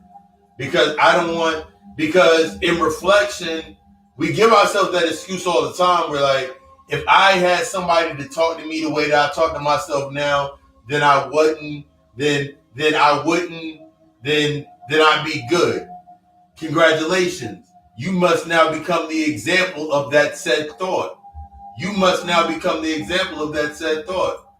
You want motherfuckers to be, you want somebody to be what you want. You want somebody to be what you are, to become that, become it. That is your sign. Become that. Go through the process of shedding those layers, these multiple heads, so you can stand firm in that position. That way you're not sitting there 4 years from now, because regardless, 4 years about to go by. And you got one or two choices. Either you're going to evolve through those 4 years, or you're going to be at that fourth year, or what would be the cusp of the fifth year talking about, I wish I did this.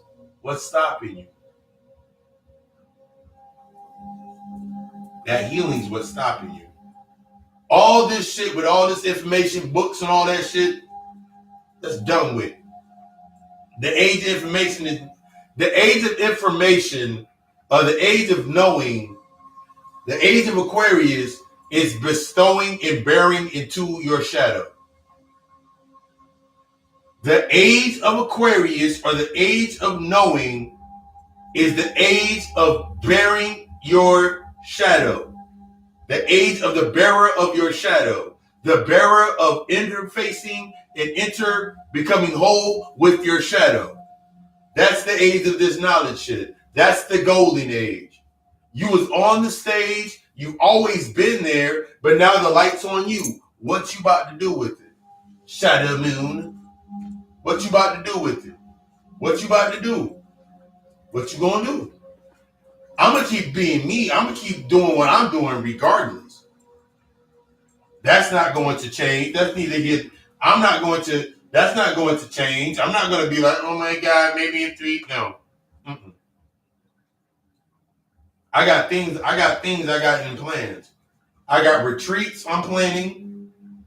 Y'all stay tuned for the retreats. The retreats are going to be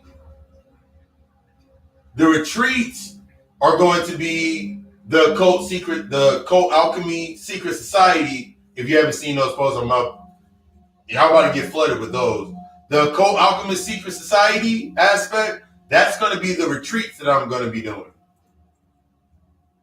The healing of the masculine, healing of the feminine, the mother aspect, the retreats that will be coming out soon. I got that to go do. I ain't got no time to be worried about I ain't got no time to even think about no motherfucking vaccine if I plan on having 50 to however many people, depending on how I put together the retreats, building these retreats, and I got all these multiple places in there. I ain't got time for nobody in there feeling that they got to go wear a mask. Nigga, we about to be taking, nigga. You mean you gonna come out into the wilderness with me and the selected party of us and the other healers that are gonna be selected in that space, and you gonna put a mask on? Everybody gonna be in there exposed, and you got on a mask. That just lets me know you still wearing a mask. You can play, like, the thought process into my mind, I just start thinking about these sorts of things. I'm about to do a reading. I'm going to do a nice collective reading. If you're interested within a reading, then you know how we do that. And this is the question and answer period. So if you have a question, it does not have to be about this specific topic that we got into, even though we went through a large range of topics. Drop your question over here in this little comment box, and we'll get to your question. But I'm going to do a collective reading and all that good stuff.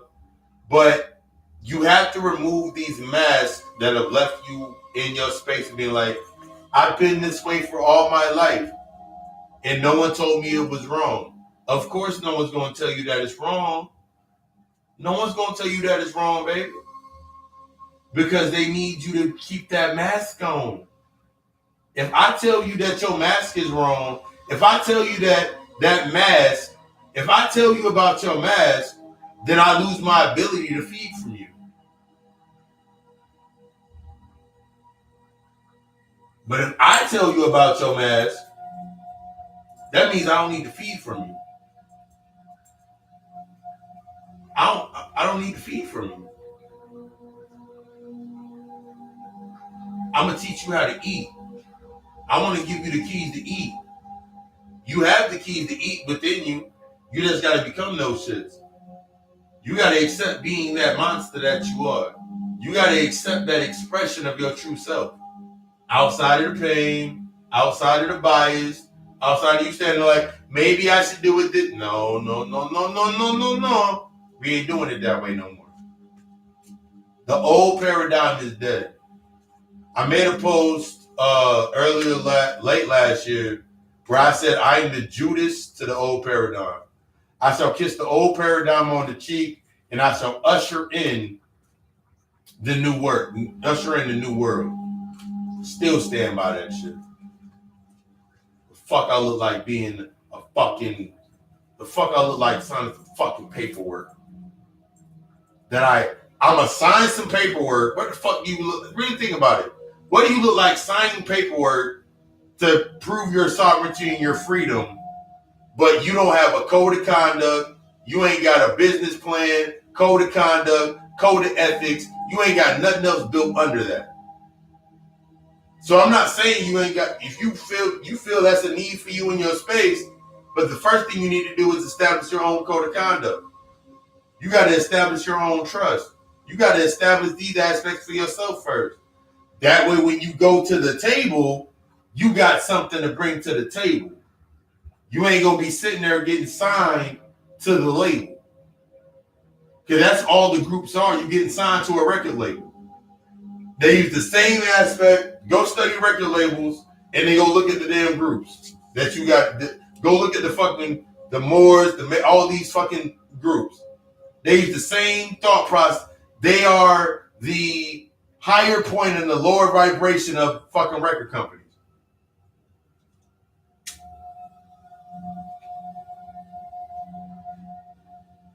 They're going to distribute your essence. That's all they're doing, is distributing your essence. Until you are become the asset, you just distribute. You're allowing others to distribute and publicate your essence. They copyright and trademark your shit. I got in the mail 3 days ago, everything of my own copyright to my own shit. From my name to everything. And I'm about to copyright a lot of more other shit. Niggas gonna sit there and automatically say, that nigga copyrighted stay off the plate, that's fucked up. That nigga copyrighted stay off the plate, that's fucked up. And nigga, are you this upset because you didn't do it? Gallico Alchemist LLC is trademarked. Papa Lucifer is trademarked. So even if a motherfucker would try to use that image, they're gonna have to pay me for it. That's all you're doing down there. You so afraid of your image being displayed and you being out there, but you ain't getting no money from it. You ain't getting no money from being. These niggas ain't getting no money for being a bad bitch, no money for being a real nigga. They ain't getting no money from none of that shit. If you gonna do it, you might as well get paid for it. You might as well be able to write that shit off on your taxes. Become the LLC. But before I pull these, while y'all are formulating y'all little thought process about questions, I'm gonna pull a nice little oracle card real quick. Get y'all in that oracle spirit. I appreciate all the drops in the donations to supporting the lesson, to learning the lesson. Let me look at the names that drop stuff in there. Go here real quick. Hit that button. No.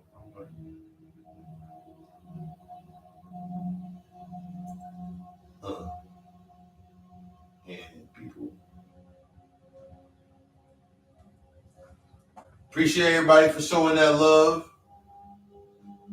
Appreciate everybody for showing that love. That's like the double gift from Donya.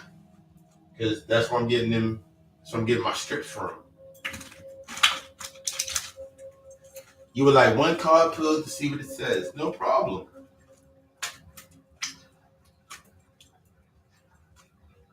That's how that energy worked. Because I didn't think about pulling that card. I didn't think about pulling no damn oracle card, and then boom.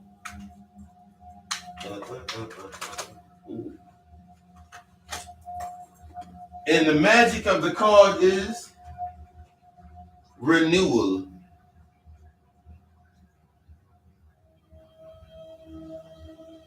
The energy is reading to all that it resonates with, especially into Aaliyah to that aspect.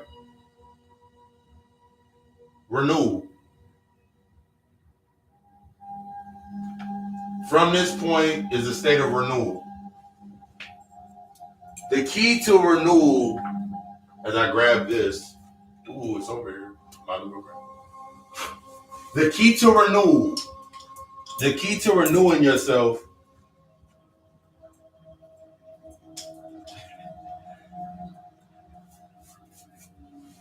the key to that renewal aspect for as you do that collective, that renewal means not going back to the same shit. When we think about renewing things, we always, what I've noticed, what I used to think about when I try to renew things, this state of renewal, we think about it like our license or to continue.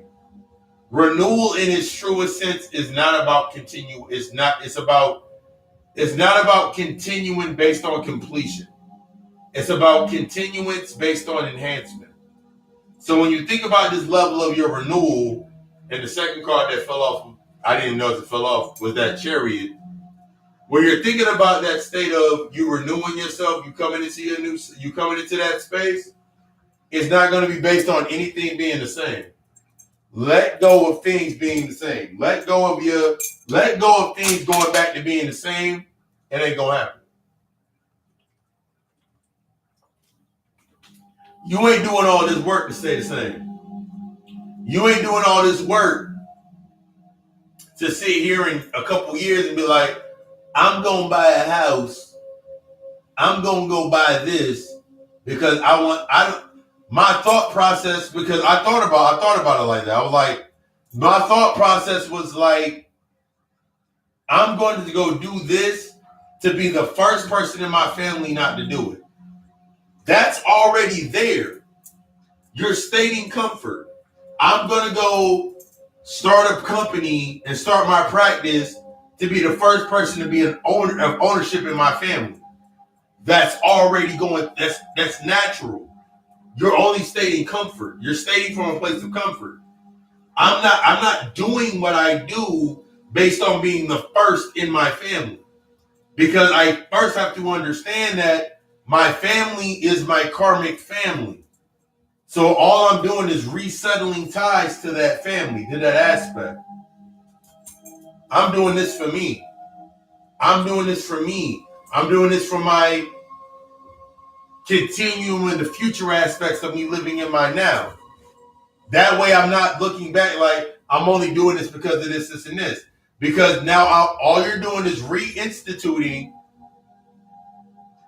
that needs to be in existence. You need to do that work to yourself. As you're moving forward,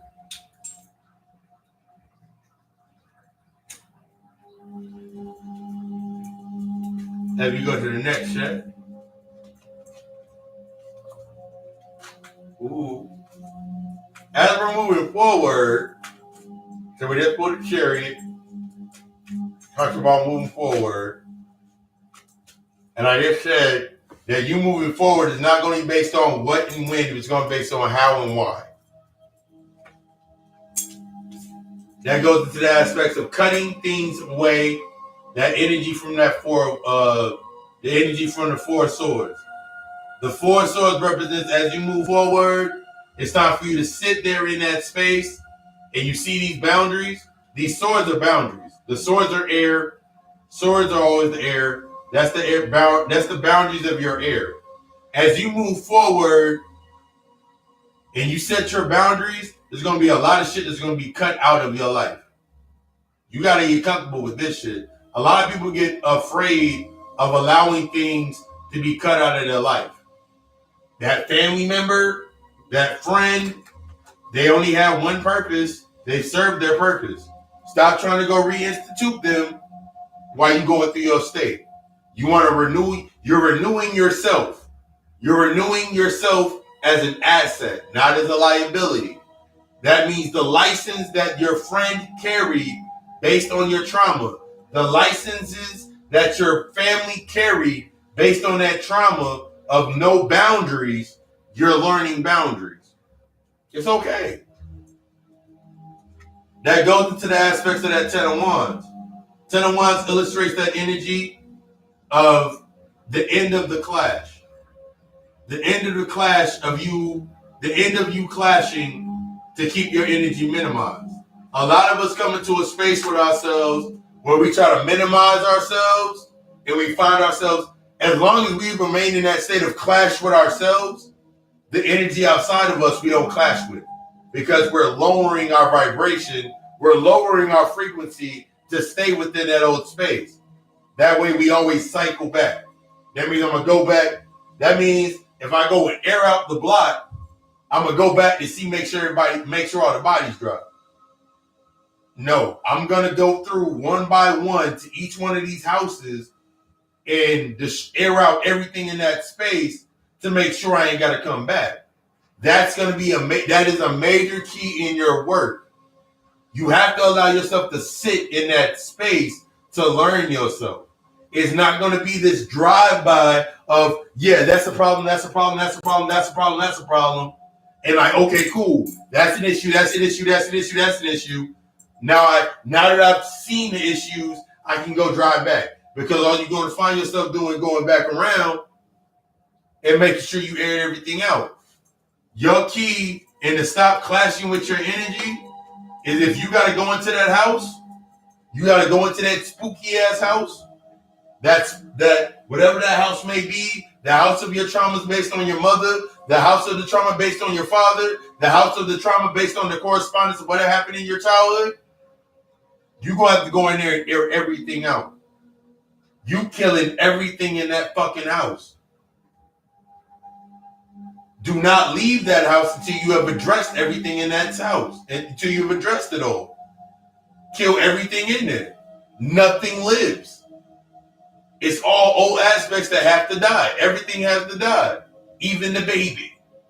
The baby in this aspect is the newly created trauma that is going to, because this is what happens when you leave something undone. When you leave a door open.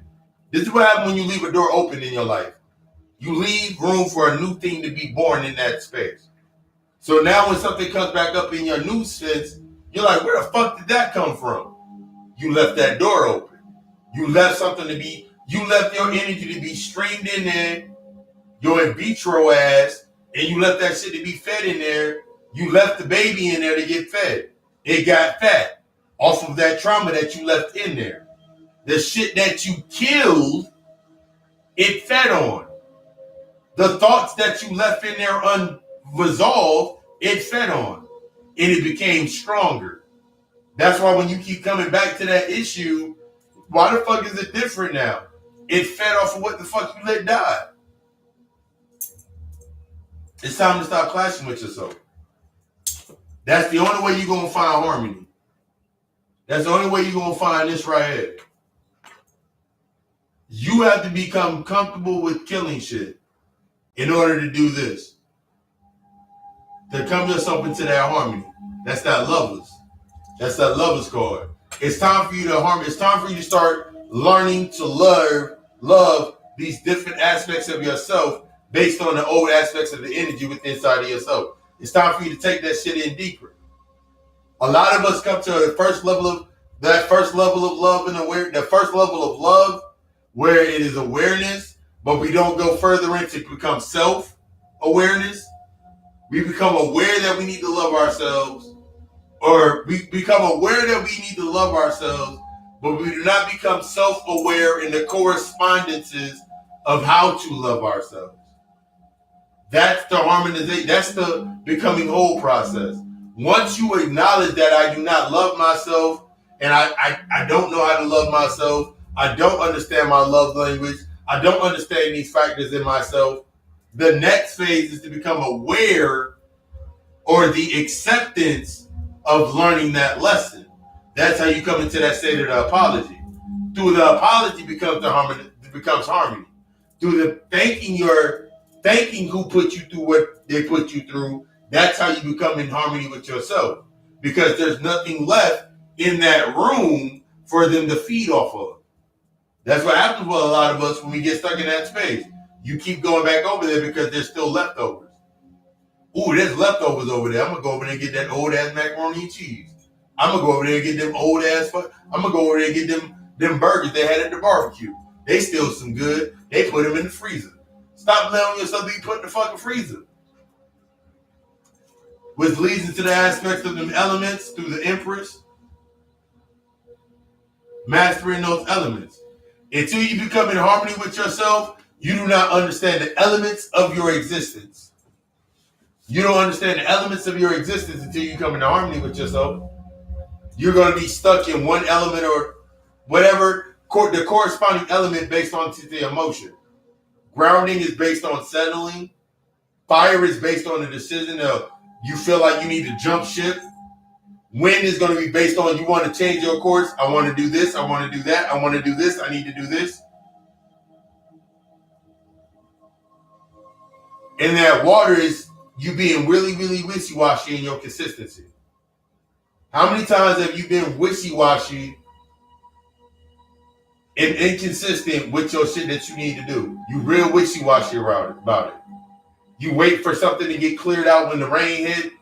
Oh, it's a state of cleansing. It does you no good to cleanse if you keep getting back into the same damn dirt, the same bullshit, the same BS.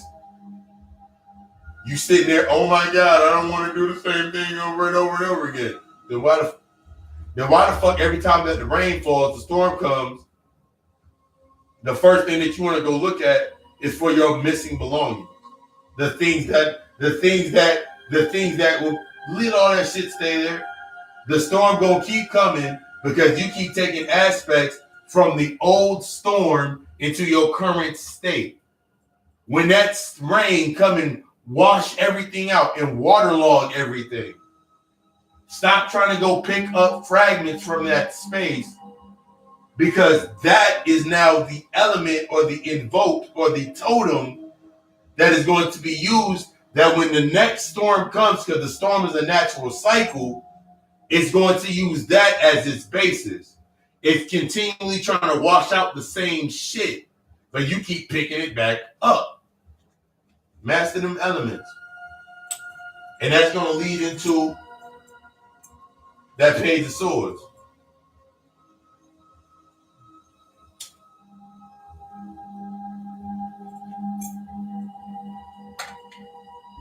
The Page of Swords represents the new opportunities to remove things from your life.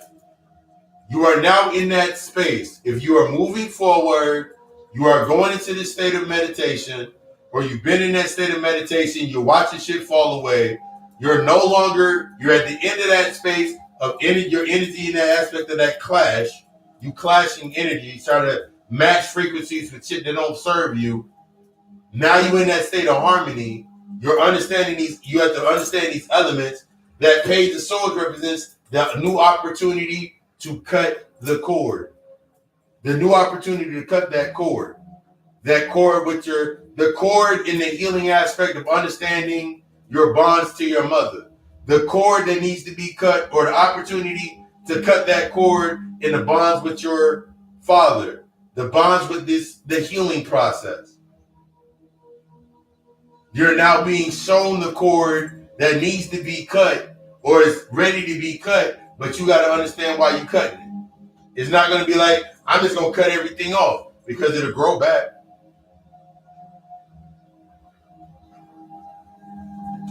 it's gonna grow back. It's gonna come right back stronger than ever. You'll be like, oh my God, I can't believe it came back. How you didn't believe it was gonna come back? You didn't understand. You didn't understand the alchemical properties of what the fuck it was. You plucked the weed, but you didn't take away the root. You gotta get to your roots. I want you to be triggered because that's how you gonna initiate the healing process. You need those triggers. You need that shit to hit you. So you like, oh my God, that's what I really need to deal with. I need to stop bullshitting with myself. Are you tired of yourself yet? Are you done with your bull? Are you done with your own bullshit? Are you done with your own bullshit? Are you tired? Are you tired of always? Are you tired of that false sense of expectation? Are you tired of always trying to maintain the fragments? Are you tired of trying to live by others' perspective? Are you tired of trying to live by others' perspective? Are you tired of trying to make others live by your perspective? Are you tired of your consistency being based in? Are you tired of your consistency being based upon your emotions? Are you tired of every time you create something, it always seems to be a false start on your revolution with yourself? Ask yourself them real fucking questions. It's time for some discernment. It's time to remove out of the bias of being like, the reason I'm not doing this is because I'm still holding on to some shit happened to me back in 1992. It's time to stop holding on to that bullshit. It ain't working no more. It ain't working no more. You holding on to that same thought process with yourself, and it worked for me back in 96. Yeah, it worked for you in 96. We in 2021. You still holding on to the same mask. You still holding on to the same mask that you wore to the party back in 1996, back in 2003, back in 2004. You still holding on to that old ass mask. And you wondering why everybody looking at you. Because you wearing some outdated shit. And it's showing. It don't matter how much you want to fix it up and make it look nice. It's like that victim, you want to hold the victim mentality. It ain't working no more. There's motherfucking, look at the reflection of what's going on. Like, you got motherfuckers out here. I was looking at my IG the other day, and I was looking at and they had a little Yachty on there in an interview for the BWR, whatever the fuck it is. And he was talking about, this nigga said, it does you no good. You need to have your money working for you while you were asleep. He was on the Gilly the Kid show. He was like, y'all motherfuckers looking at this nigga like this nigga stupid. Oh my God, this motherfucker made bank. This motherfucker understands the science to some point or extent. So what's stopping you? He got in, got out. He did exactly what he was supposed to do. You stuck on trying to stay in. You stuck on trying to stay in that shit. I don't want, what the fuck? Fuck, I want to stay there for it. And this is what you see in the reflection of everybody around you, everybody in that space. You're always going to find something in your space to keep you comfortable. But at the same time, you always going to have something in that space to make you uncomfortable. That's that choice.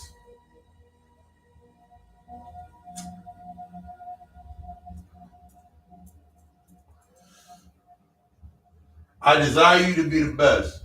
I desire you to tap into your greatness.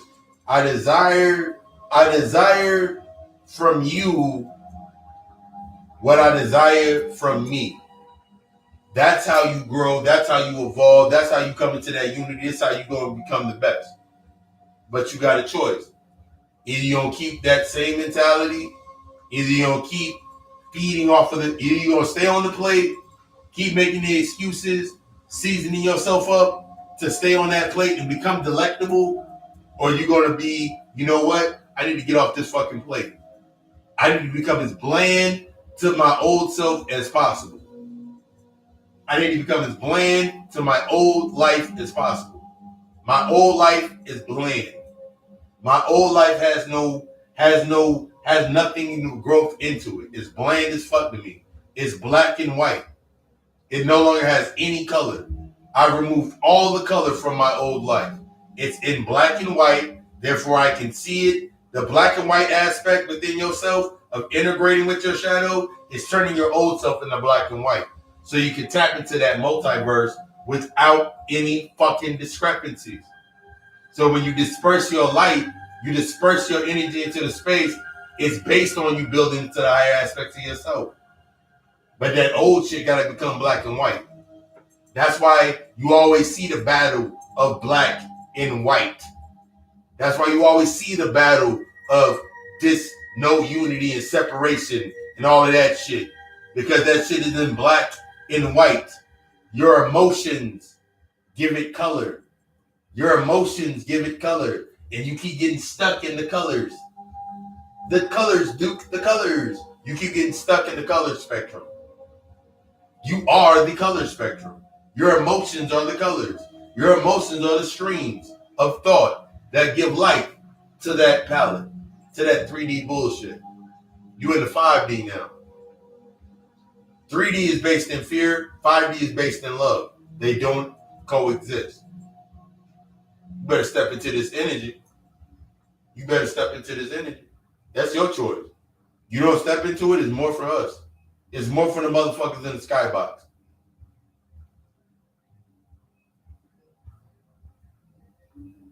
As I said before, 4 years about to go by. You got 4 more years of bullshit. You can sit there and wish upon a motherfucking star, or what the fuck you about to do? Make the decision. If your decision is to start that healing process, and you want that, everything's in the description. Everything's in the description. Hit me up. Let's start that consultation. Let's start that work process. We gonna get you where you need to be at. I guarantee it. I guarantee it. I stand by it. Or my name ain't Papa Lucifer.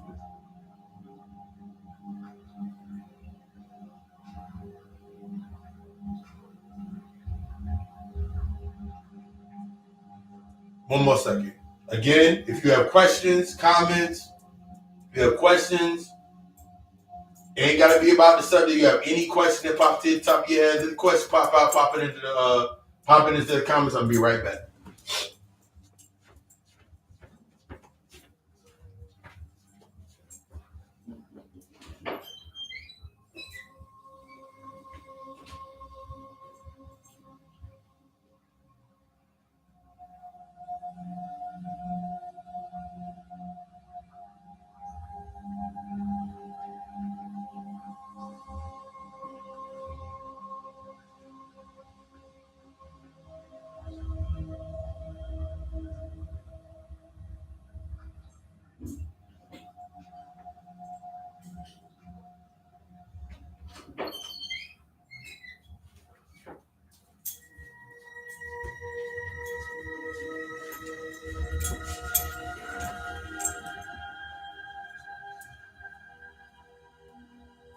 Later news.